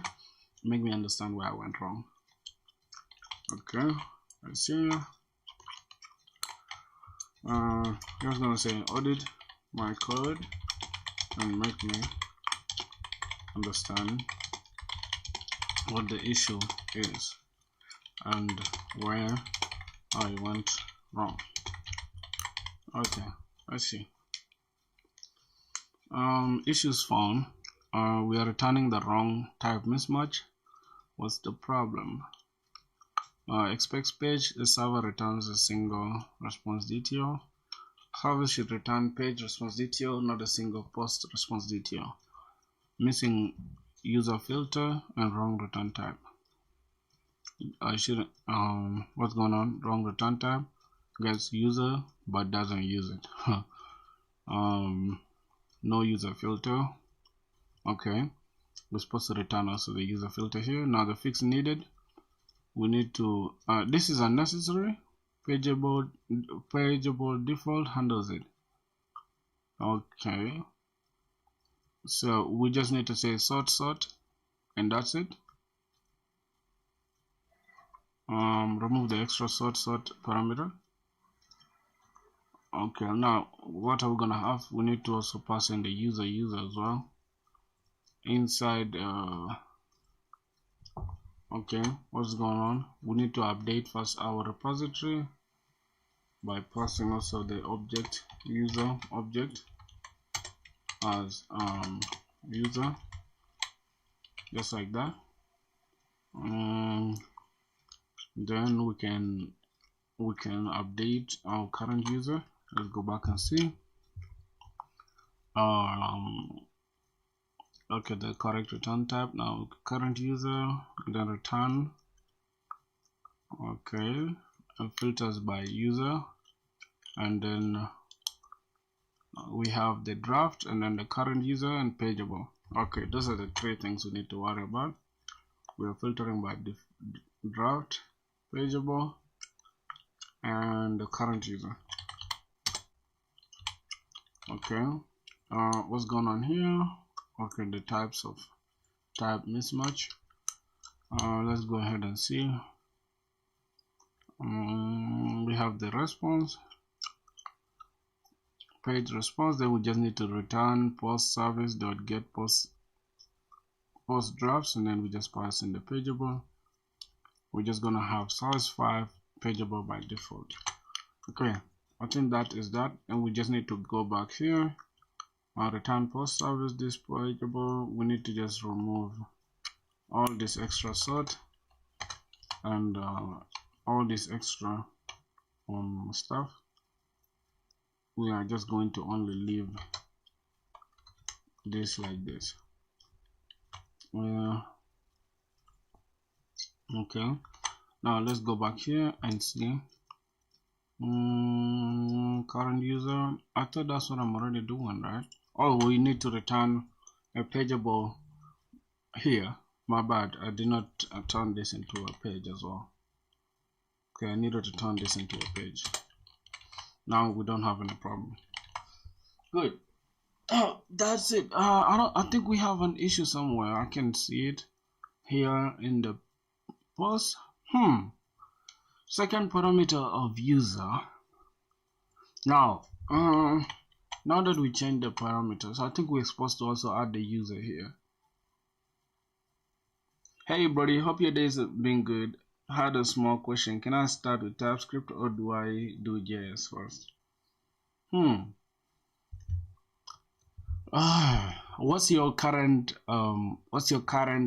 knowledge as far as JavaScript is concerned? Are you just starting fresh of the, or you just like you have some JavaScript knowledge? Because if you already have some JavaScript knowledge, I'd say just go with TypeScript. But if you're completely new to JavaScript, start with JavaScript. But starting with TypeScript will be the best answer I'll give you, since it will limit you to certain types. You have to make sure you write type safe code, right? Because you have to take care of the types that you're writing, and it will open your doors to a lot of things. Oh, you fresh? Okay, start with JavaScript. Start with JavaScript for like a week or 2 weeks, just studying JavaScript, because the knowledge of JavaScript is what you will need in TypeScript. There's no way you're just gonna start with TypeScript. It's gonna confuse you a lot, especially since you have no idea what JavaScript is. Start with JavaScript, and after that, you'll understand the frustrations of JavaScript. By the time you switch to TypeScript, you'll appreciate using TypeScript, and you'd appreciate why you had to switch to TypeScript rather than the plain old JavaScript. Now, JavaScript is not really that bad, but it's too bad when you're trying to build a big application, because you're going to run into a lot of compilation errors, your code runtime issues. You just face like a bunch of errors that you don't really want to see, for real, because JavaScript is so frustrating. It will let your code will run when you're just coding and you will not see any errors, but by the time you run your code, you'll see like you have so many errors, and it will not help you. So do JavaScript for 1 or 2 weeks and then switch to TypeScript, purely TypeScript. Build simple projects, things like to-do apps and all that. Let AI be your best friend. You can just use AI to maybe, ask questions that you don't understand, and silly questions, because sometimes when you're trying to like watch a tutorial, they tend to leave out a lot of things, right? And even when you're asking somebody, they might not want to hear certain questions. But when you're with AI, you can ask stupid questions. Say, hey, why is this line like this? Okay, why is this code like this? Why do you have a uppercase here? So I'd say stick with JavaScript for 2 weeks, then switch to TypeScript. You'll appreciate everything afterwards. That's just it. Okay, and we have an issue here, right? After we change this, now after we added the current user into our repo, yeah, for sure, my brother. You don't got to, man. We all here to help each other. At the end of the day, we need more developers, man. You get it? We need more developers. We need more serious people. And one thing I like is somebody who's trying to change their life around. That's my best friend. So ask me any question, my brother. You feel me? Now, and as you can see, right, the reason why I do these live streams is not just for me to learn. It's also for you guys who are watching to also see me struggle through things that I don't know, and at the end of the day learn them, that you will go and practice and put the same thing that I'm doing and say like, oh, so this is how this guy does it. All right, let me do it like this, because now he's known something that he didn't know. So probably if I do the same thing, it will also stick in my mind. So that's my advice for you, my brother. I don't just do this for fun. Partly for fun, like 30% fun, 70% to understand and also teach you guys with me. Because for something to stick in your mind, you have to teach it to somebody. So that's all I'll say, man. If you're watching these live streams and all you do is just watch, without understanding what's happening, you have a problem, bro. You're wasting your time, for sure. After we added the current user onto our repo, somehow we have affected the fetch user fetch all posts functionality. Oh no, does that fetch all posts depend on the current logged in user? No, because that's gonna be a public facing endpoint for anyone to see.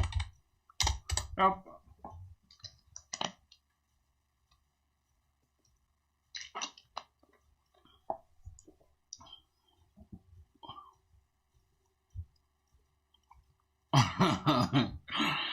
Oh, we've overloaded the repository. This is something. What are the prerequisites to watch your live? Really, there are no prerequisites. I feel like there are two categories of people that can watch live streams, right? If you're eating your food and you're watching the live stream just to eat your food and pass time, you don't need to worry about anything. And also, if you're just here for entertainment, like perhaps you find me funny or whatever, you don't have to worry also. Just watch and have fun. But if you're really watching the live stream to see what other people like struggle with or how people learn new technologies or new programming languages, because I do not have any idea on this. I just started 50 something days ago, almost 60 days ago. That's when I started doing Java with Spring Boot, and this is how far I've come. So if you're here to see that kind of progress, it's also okay for you to just watch and maybe pick some ideas on, like, let's say how I maybe talk to AI, how I do my prompting, or perhaps how do I like reason when it comes to things I don't know, how do I approach them. So these things, they're just all subjective. So if you're that kind of person who's curious and you're watching for educational purposes, then go ahead and try to at least have knowledge on what you want to do, right? If I'm doing Java, like you see right now, I'm building a project with Spring Boot. You can also try to maybe open your project. Either if you're also trying to learn Spring Boot, it's also cool to follow along. Or maybe if you're doing another project, or another language, you can use the same ideology that I'm using to just apply it in your project. So that's all I'm saying, man. There are no prerequisites really, for sure. You don't have to like goddamn. You get it? It's not a course, man. It's not a course. It's just, live stream. All right. Let's see what's going on here. I really have a problem. There is something called, isn't like React on Next.js really fast processing trending? That's a good question. Now, one thing you need to know is you do not have to really like do something trendy in order to stand out. One thing for sure is that if something is saturated, it's because it's trending, right? Anything trending these days, everybody and their mother wants to do it. Like right now, everybody wants to be a YouTuber. Everybody wants to like goddamn be an influencer or whatever. But back in the day, nobody was doing that, right? But right now, it's super saturated. If you started YouTube in 2010, today you'd be a millionaire, right? So one thing I can tell you is that there are two sides of the story when it comes to like things like Next.js, React, or whatever, right? If you want to stand out in the industry, do something that everybody is not willing to do. But if you want to blend in with everybody else, do that thing that everybody is doing, but also try to find a spot to stand out. It's hard to stand out really like in a space where it's saturated. Very, very hard. You have to be very cracked. You have to goddamn know all the hydration methods, all the whatever, the SSG, the SSR, or the whatever, all these hard, like anything to do with Next.js, you have to know it in blood for you to stand out. Other than that, you're just gonna be like everybody else. So I don't know. It depends on you. What do you really want to do? Figure it out, my brother. It's gonna help you out. Let's see. You've overloaded your repository method. Now find this expects both status and user, but get all post calls find this only pageable missing user parameter. Get post draws find this, it gets the current user both parameters. Can't merge this. One method signature, two different parameter counts. Now two separate repository methods. I need to make sure this repository does one thing.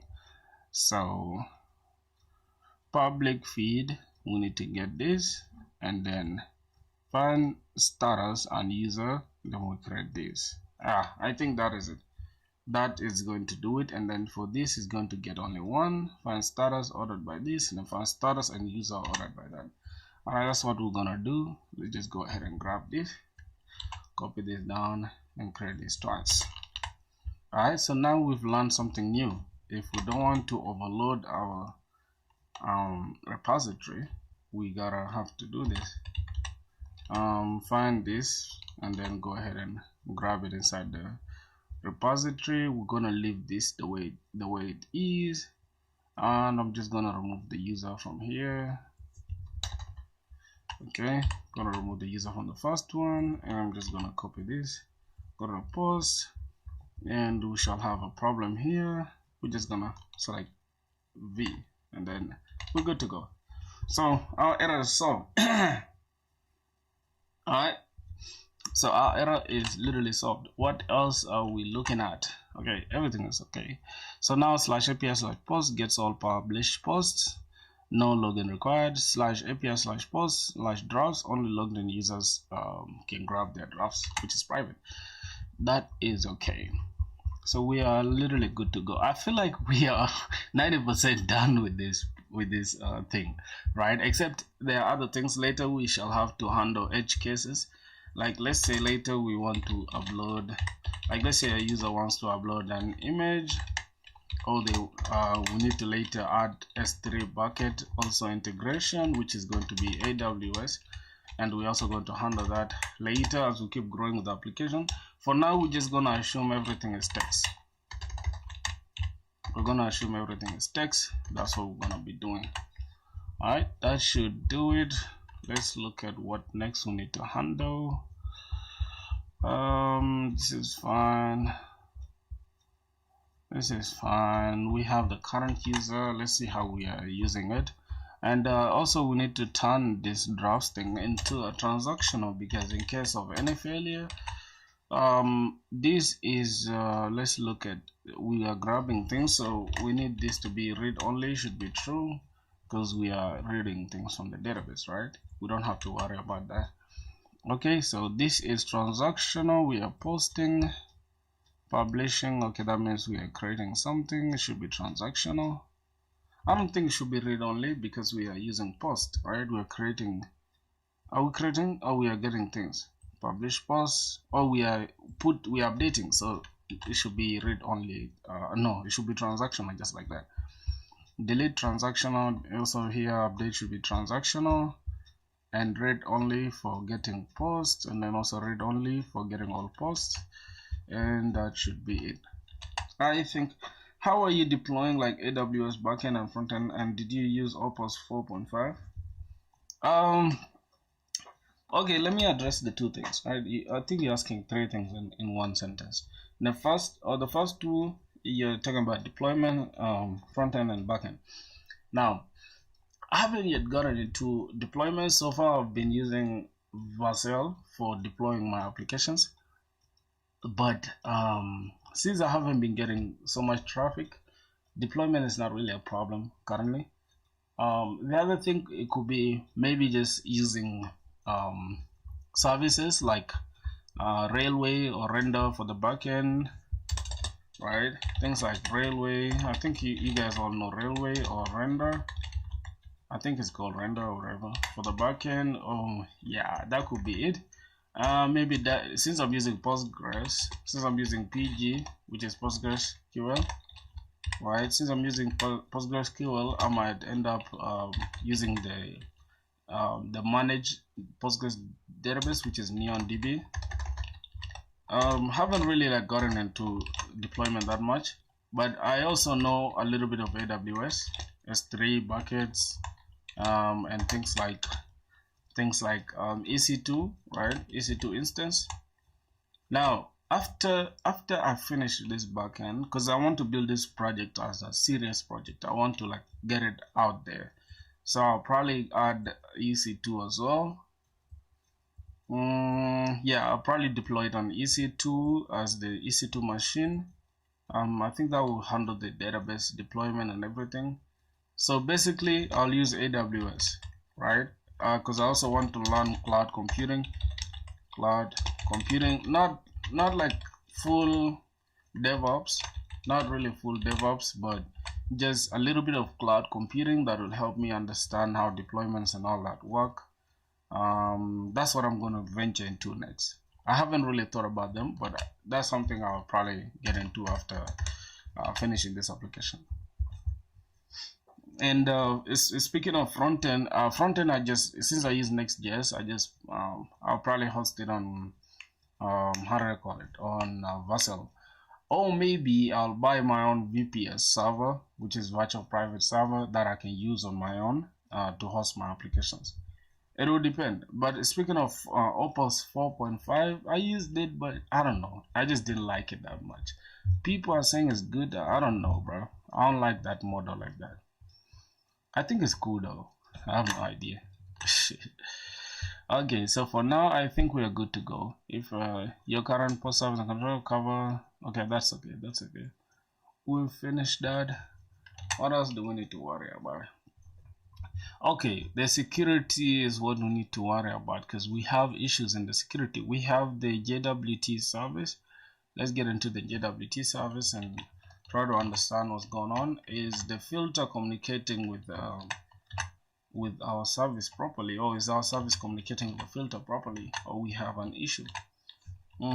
Okay, now let's talk. JWT is the audit me and let me know if we are good to start registering and login in users, right?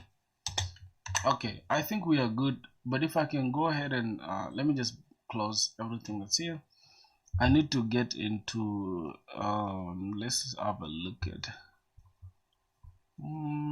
okay, we have the config. I have to take care of the config as well, and this is the config. And lastly, I think that should do it. Oh yeah, we need to get into the user service, so let's get into the service and we'll pick the user service. This is what we have so far. Okay, let's see. Like Gemini just dropped, and I think the Anthropic were just waiting as Google was teasing Gemini, and now that it's just became a cycle. Like Gemini drops one, then Anthropic, and then AI brings new.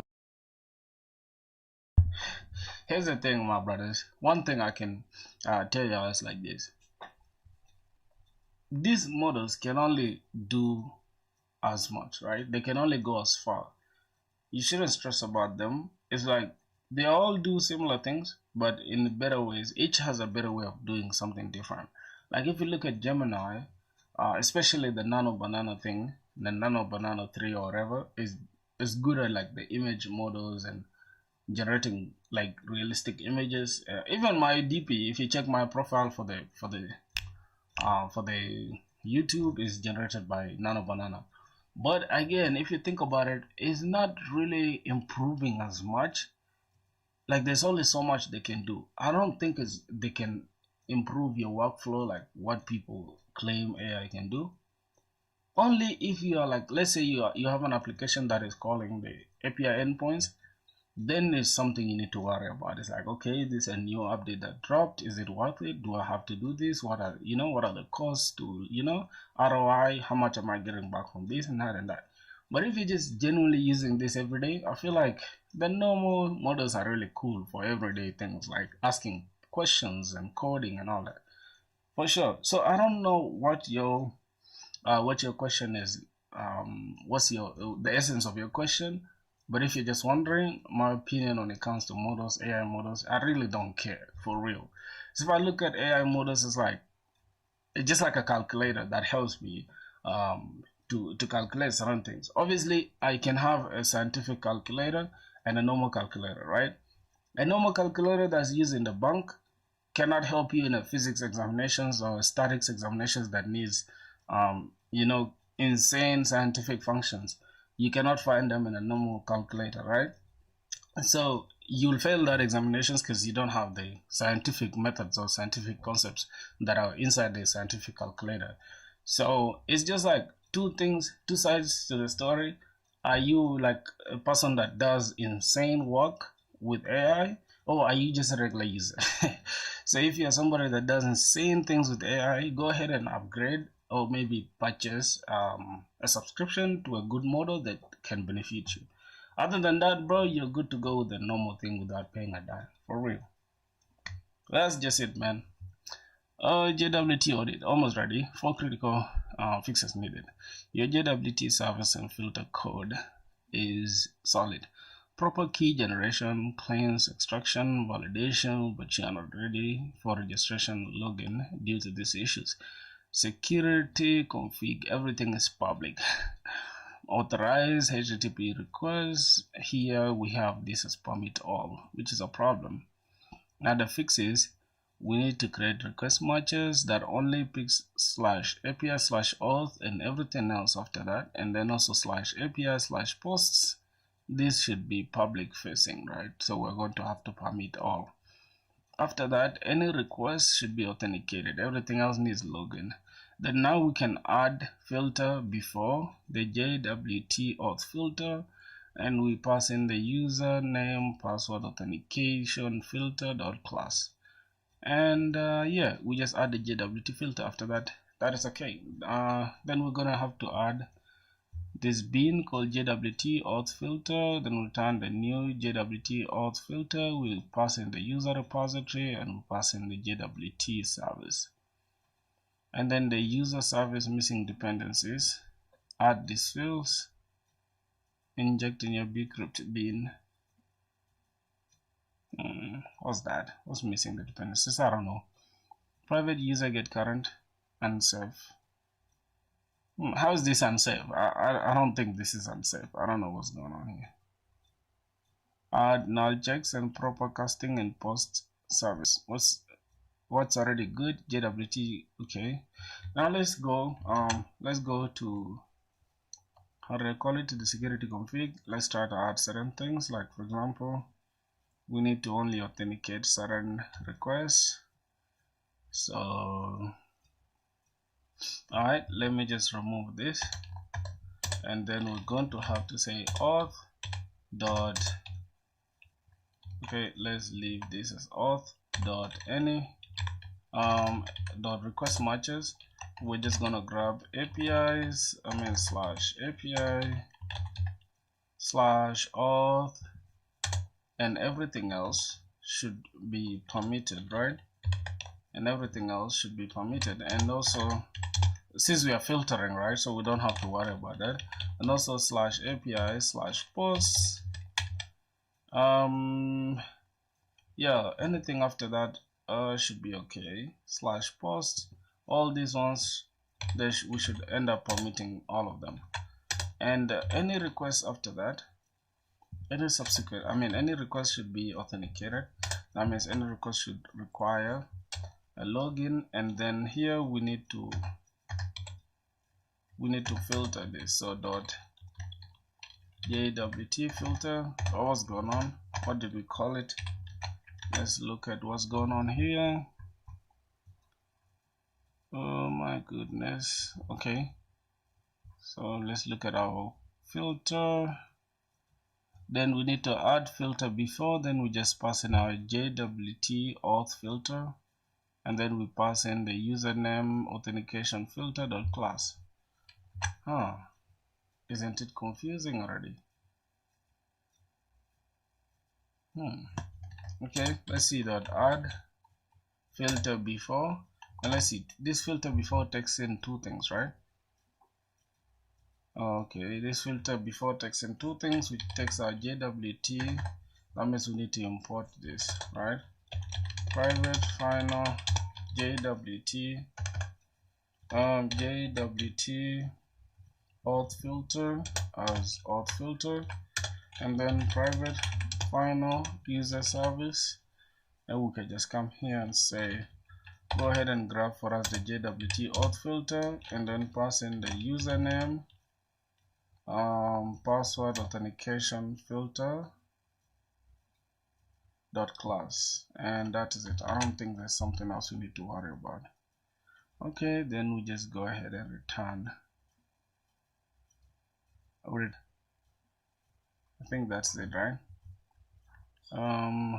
We need to add a new bin called JWT auth filter. JWT auth filter, not really.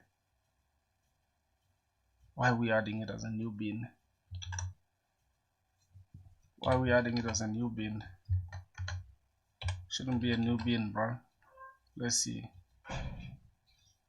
Constructor. Oh, we need to add this as required. So required argument constructors, and that's it. Now we don't even need the user service here. I think that's okay like this.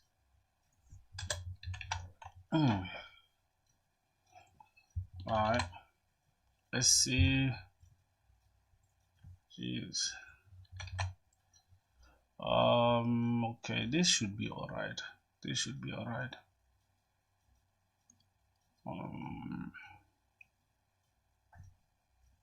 This should be alright, really.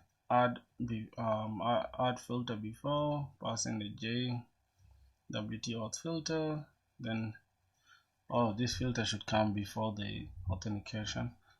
Alright, let's look at the user. Let me just block this. Where is the user auth filter? This is JWT auth filter, and then this is the service. Okay, we are using every single thing. Oh, what's going on here? We are exposing this. This is okay, fine. What else are we missing, bro? I feel like our config is okay now. So let's look at let's add this and say this is what we have now. So this is what we have. Let's go to the JWT. This is what we have to. Let's pass in that, and then let's get this service. Then we can go to the user service and see what's going on.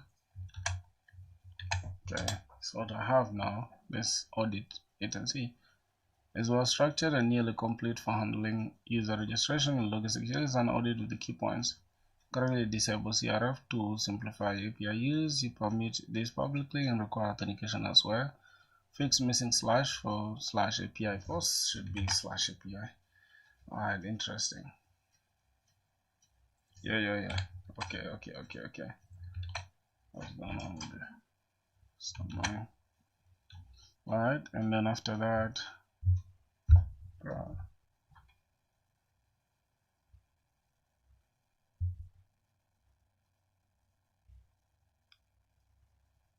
JWT authorization token and validation looks solid. You set the authenticated user in the security context and successful validation.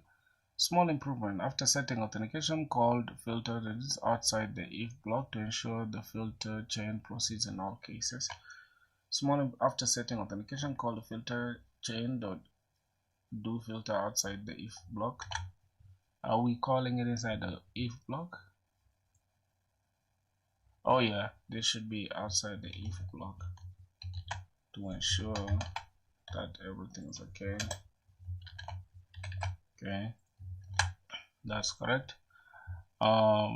Key handling, token generation with claims, expiration checks implemented properly using the H256 with the base 64 encoded secret is standard and secure. Show JWT is sufficiently long and random. User server registration checks for existing email to prevent duplicates. Password encoding with injected encoder is implemented correctly. Login validates user presence and password correctness. JWT token is generated with user email as a subject and email claim, and then transactional annotations are appropriate. Summary: fix a small missing this. Rename the encoder bean method name for clarity. Password encoder. Rename, okay, for clarity. Password encoder, that's okay. consider more granular endpoint permission rules, adding login and front-end allows authorization bearer token and request post login. Once adjusted, your JWT good to securely. Okay, I think we are now good to go.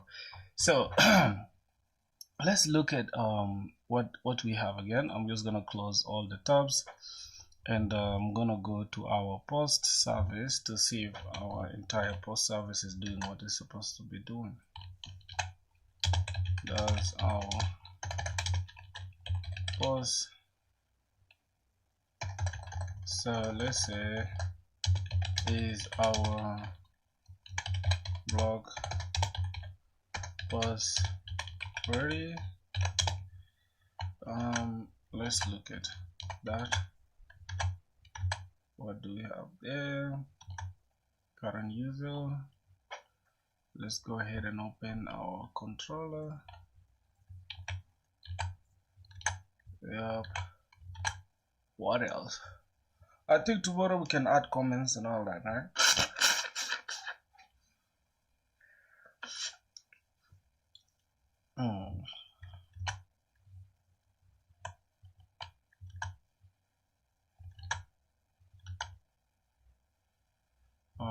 Okay. I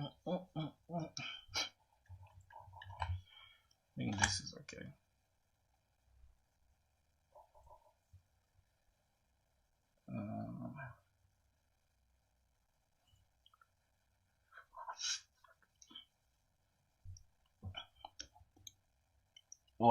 Works flawlessly, shows only published posts, user drafts, filtered by current user, proper transactions and error handling, pagination implemented correctly, security context usage solid. Critical security fixes needed. Get current is unsafe. Private user get current return this can crash. Fix, we need to say var auth is equals to security context holder dot get context dot get authentication, and if auth is null or auth dot get principal is equals to null, throw new runtime exception, no authenticated user found. Then finally return that. I think okay, I kind of like that idea of filtering like that, so let's just go ahead and do that. I'm gonna go to the post service, and within here I can just add that, right? So see, finally what are we returning? We're returning auth.getPrincipal. Wait a minute, auth.getPrincipal. Okay, so we are assigning auth to be equal to all this, so we don't have to do all this. What we have to do is just grab this entire thing and say, hey, first off, go ahead and say var call auth is equals to this entire thing. Then after that, we might crash, right? We might have an issue, so we need to check for that. If auth is null or auth is auth dot, what are we getting after that? Auth dot get what? Dot get principal. Auth dot get principal.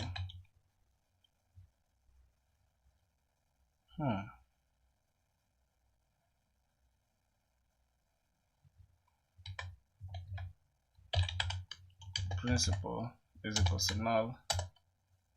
Wait, why doesn't it work?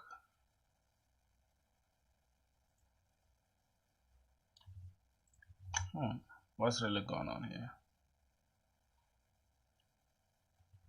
If auth is this, how is that possible that we cannot get this? Alright, let me first remove this and say variable called auth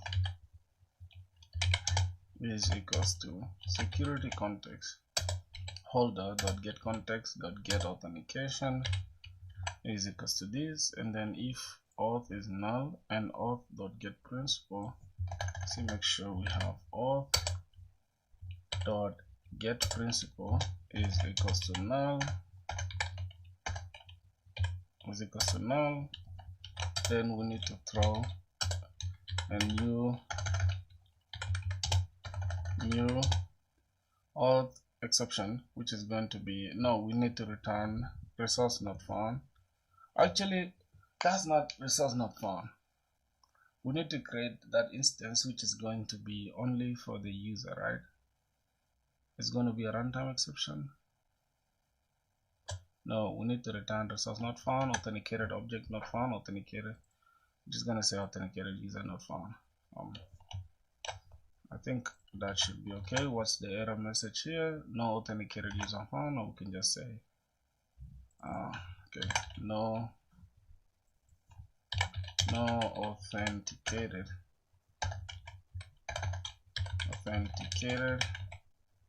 user found. Okay, and then if that is all said and done, if there are no errors, then we'll go ahead and just return that. Alright, that is okay, so that's fine. If there are no issues, then we just return the auth.getPrincipal. Okay, fine. Missing what? Missing ownership checks. Users can publish or delete any post. Add ownership validation.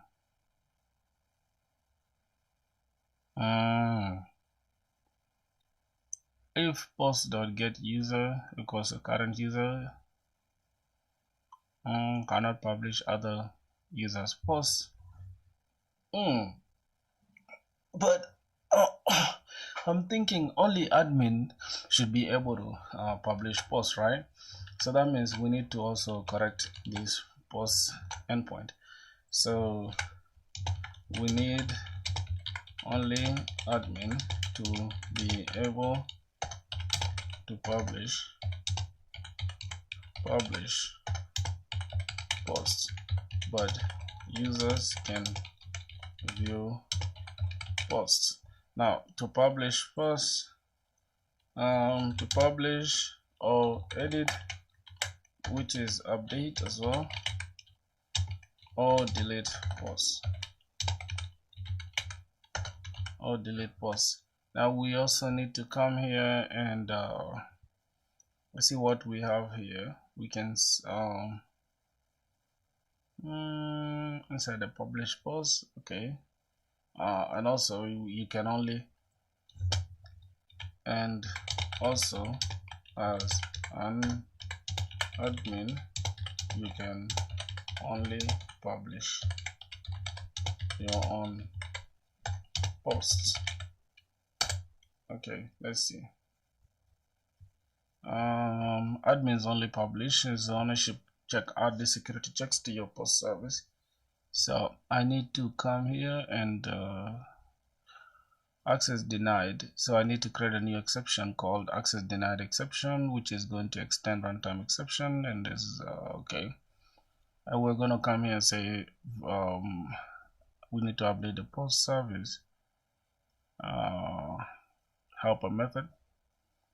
We need to check is a private ownership or admin. Post text and post current user is a current user, and post.getUser doesn't equal to the current user, and the current user role is not the admin. We need to throw the access denied exception. You can only manage your own posts or use admin privileges. And then after that, we need to check admins only. User current user. If the current user is not admin, then admin privileges required. We need to secure our methods as well. DTO long, DTO throws this. So we need to pass in the ownership or admin. We put in the post, add this before updating, because only admins can update this, right? And also admins, but also people with their own posts. You can only update your own posts, right? Not other people's posts. That makes sense. And then the same thing also for the deleting, and the same thing for the publishing. Here only admins can publish posts. Okay, creating posts as well, optional. Only only admins can create, remove if regular users should create drafts. Yotia, what's up? Tell me. What do you mean you're just checking on me? No, I was on stream. I didn't touch my phone. Okay. Is it something urgent? Let me look at it. I'll let you know after I'm done. Alright.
Alright.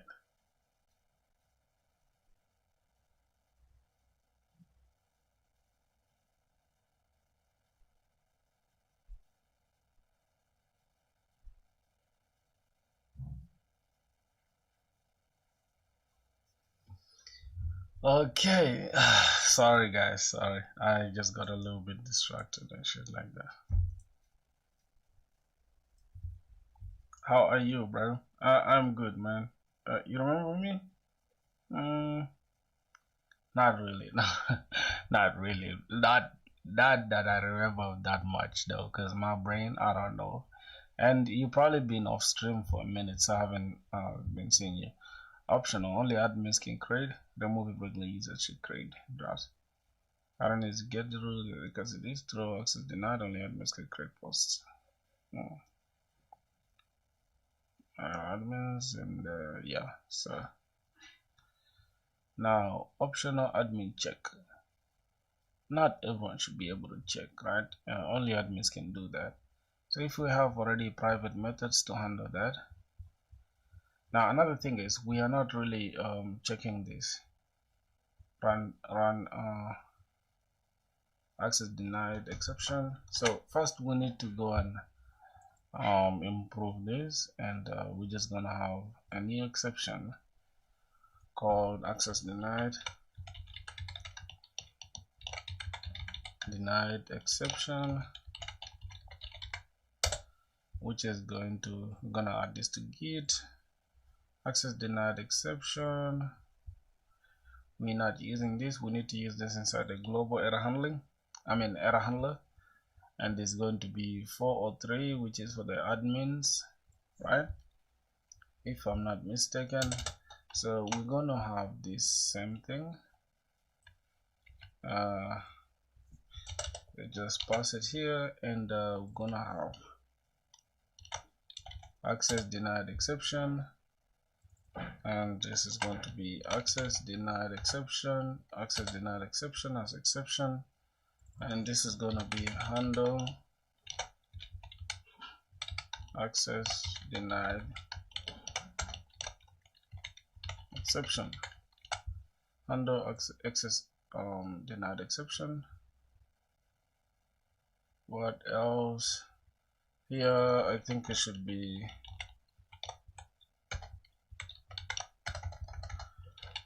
access. How are we going to update this? Wait, if this is what we have, let's look at what we have here. This is my global global exception handler, and the access denied class. Okay, let's look at the access denied class. We just need to pass in that. Now we can just pass in this and see what's up. Audit almost perfect. The exception handler is excellent. Clean structure, proper HTTP code, standardized error messages. Just quick should be forbidden, right? Okay, this is gonna be forbidden. And validation could be clearer. So we're going to have message is equal to validation failed for fields. Then we can have a string.join errors. Let's see. So we're gonna have bad request with field details, and then for not found, access denied after fix. And let's just go ahead and add this. Okay, let's go to the global exception handler. We need to really add this here inside this so that the error messages can be clear, right? We're gonna have validation failed for fields, and then we can have string.join empty, and then we can have errors.keyset, right? And then yeah, that should do it. Now let's look at the one we just added, which is here. This is gonna be forbidden. It's gonna be 4 or 3. Forbidden. We're gonna have forbidden here. Forbidden.value. We just take one only. And finally here we can call this forbidden. Alright, that should do it. 403, okay, that's okay. 409 already exists. 500. Alright, so now we're good to go. Like, we have proper error messages, proper exception handling, and that should do it for us. What else do we need? We now need to take care of the current user thing. So we have to go ahead and create helper methods. So update the post method to have private void check ownership or admin, right?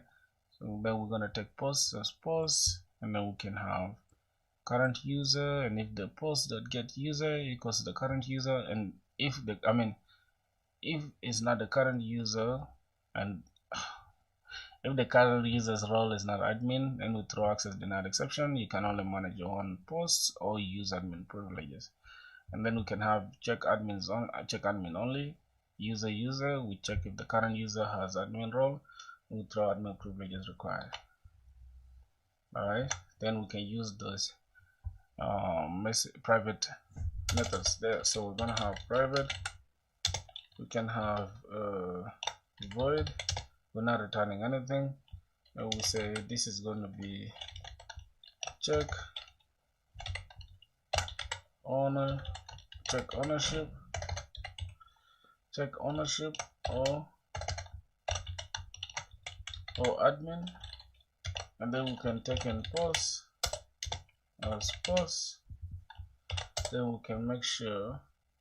But what do we have here? Current users, all right. Here we're checking for the ownership first, and then we can get the current user from here. Okay, that makes sense. So we want to look for the post. So first we need to make sure we get the current user. So we're going to say user current user is equals to get the current user, and then we can now have a if check. If it's not the current user, and if it's not the current user, that's what we have here, right? If it's not the current, if we don't have the post, wait, if the post.get user, okay, if whoever uploaded the post, right? If we don't have this post.get user, it's not equal to the current doesn't equal to the current user, and we want to check, make sure that the post that we are trying to update is for that user. And then also, if the current user is not an admin, dot get role doesn't equal to roles dot admin, then we can throw new access denied exception, and then we're gonna say you're not allowed to perform this action. What are we having here? You can only manage your own posts, and you can only manage your own posts. You can only manage your own posts or admin privilege. What do we have here? Or use admin, or you can use admin privileges. Or use admin privileges. Okay.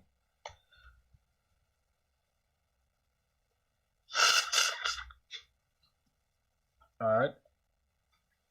So this method check for the owner, check ownership or check post ownership or admin. Alright, this is what we're doing, and then after that we can have also another private check admins only, right? So you can also have private returning void. We're gonna say check admin only,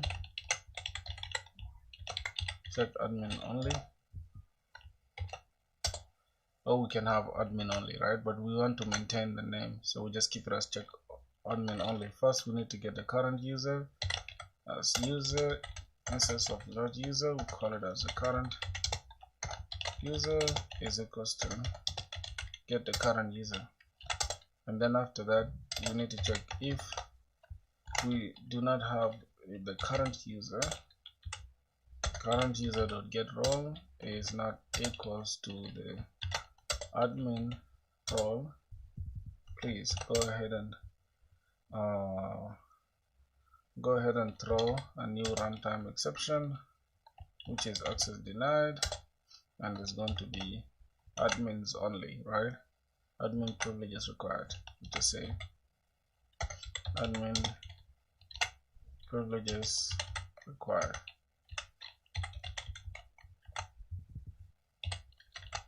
Admin privileges required. Then we can just go and secure our posts here by checking ownership right before we update the post, and then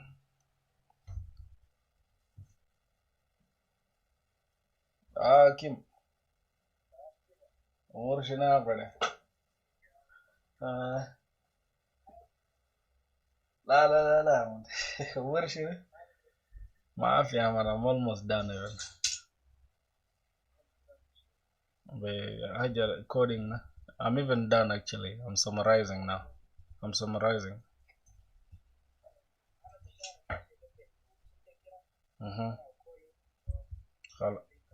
Get down, Javed. Oh, baddest, easy. Javed, I'll be coming straight. Easy. Yeah.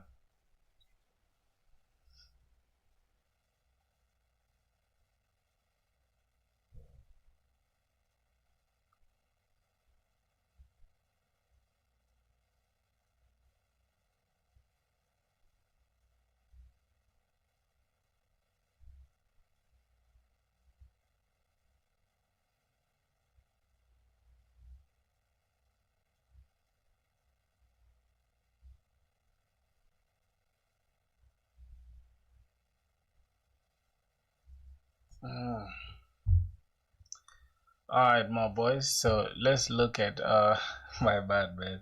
I'm getting distracted a lot. I need to stop getting distracted. Check ownership, admin, we need post here, and then check ownership, admin is also only admins.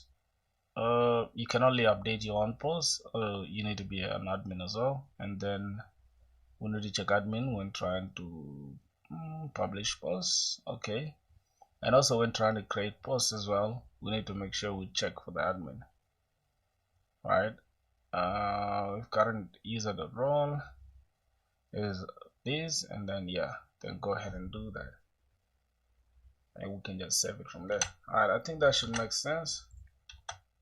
Go back here. Alright. So we need to go back to deleting. Reading everything here should be public. Getting drafts. Yeah, you can only get your own drafts. That's okay. Let's go to publishing, which is publishing posts. Okay, I think before you publish a post, right? That's what we have here. Let's look at publish. Yes, before we publish a post, you need to make sure we check. We call the check admin ownership, and then we pass in that post that we got from the database. Okay, and also we need to go ahead and look for it here. You can only delete your own post, so check for admin's ownership, and then we need to make sure here we're supposed to pass in something, right? What's going on here in our delete? Oh, also in our delete we need to check for the post like this, or else throw. So we need to assign this post and then call this as post is equals to this. Then we can just come here and say go ahead and give us the post, or else delete it. Okay, makes sense. And then before we update, we also need to check for the admin ownership, and then we'll make sure we pass in that post. Lastly, this is read only, which is true, but creating post, we need to make sure the current user we set to the current user. But before we set that to the current user, post.set current user, and if current user role is throw new exception. Only admins can create, remove if regular users should create drafts. No, this is actually confusing. Post.set current user, and okay, yes, before we save this in the database, we need the users to be if what are we setting? Let's look at, okay, yeah, if the current user does dot get role doesn't equal to the roles dot admin, then we need to throw new runtime access. Now you're not allowed to create a post. You're not allowed to create a post, or admins only. Admins only. Alright, so this is what we're gonna have. This is what we're gonna have for today. So let's see. Now audit this. Is it correct? What are we missing? What are we missing? What are we missing? What are we missing?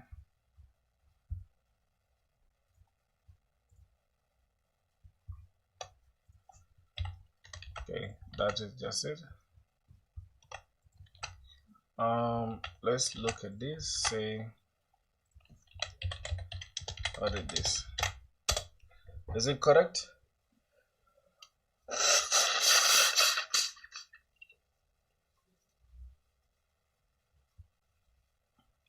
Four critical issues.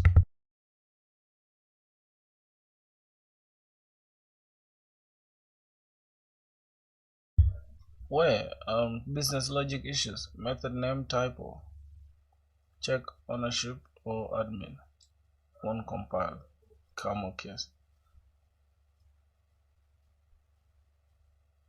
check check ownership, create post logic wrong for the blog. Users can't create drafts. Remove this check or make it optional. Users should create drafts, admins should publish. Oh, users ownership check should admins, since only admins can only publish. So this is the corrected corrected key method. No admin check, users can create. Okay, all right. Admin check admins only for the publish, and check ownership or admin. Okay, when you're updating. All right, so that is it. We need to make sure here. Let's go to the create method. Let's just remove that. Let's remove that, and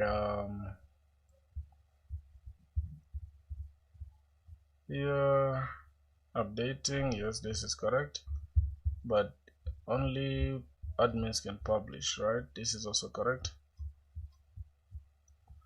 Only admins can publish. Check ownership. Let's look at publish. Only check admins only. Then we'll return post. What's going on here? Admins only.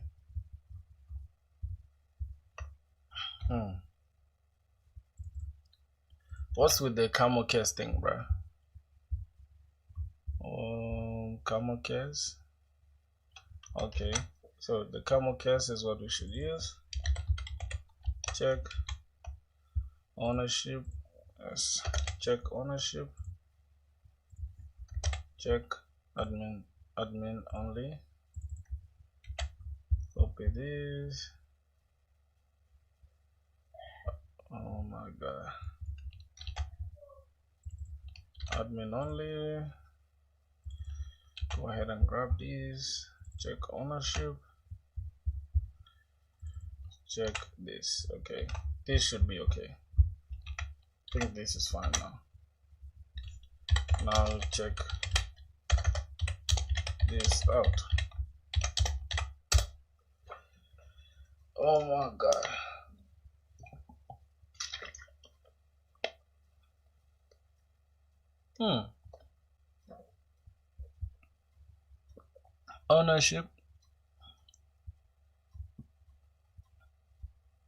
Ownership won't compile.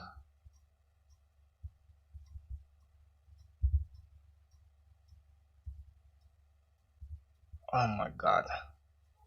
Post repository dot save post. Okay, what do we need to not check ownership or admin?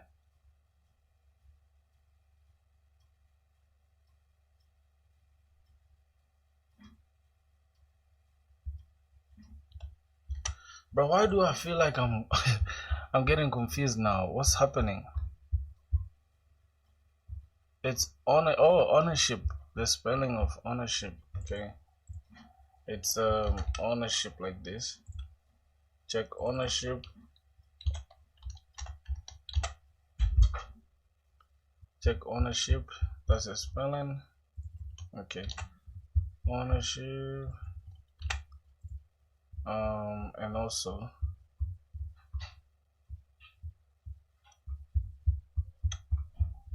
what else? Oh yeah, inside the update post we are not updating. Let's look at publish post and let's look at updating. Okay, here we are supposed to update post repository dot save, and that should do it. So is this production grid? Okay, now check this. That is production grid. Your current is well structured and mostly sound for blog post system with user roles, ownership checks, and draft/publish workflows. Here's focus on it. I think this okay. This okay. Minor recommendation: make sure equals and current compares user identity properly uses by ID to avoid ownership check before. You might want to enhance error responsible login and okay, that's okay. So we're good for now, man. I gotta go now. Goddamn, gotta go now. Oh God.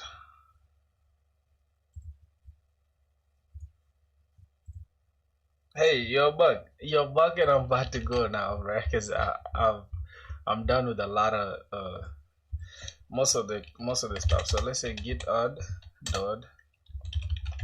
Let's say git commit. Git commit dash m. I'm just gonna say worked on the post service and created proper user roles and proper user roles. Alright, I'm just gonna do that and git push.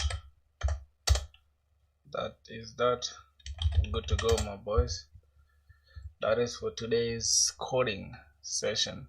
I think I need to just remove this thing. Alright, say docker compose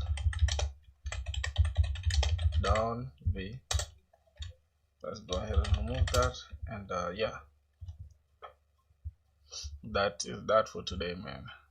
Gotta go now. Let's look at GitHub first. Make sure we have everything there. We have our profile. Good. So we have today's code pushed. Wow, that's nice, man. We are using Java now. Going crazy. Okay, let me just close down everything. This is down. Oh God, I was about to shut down my computer without ending the stream, bruh. What?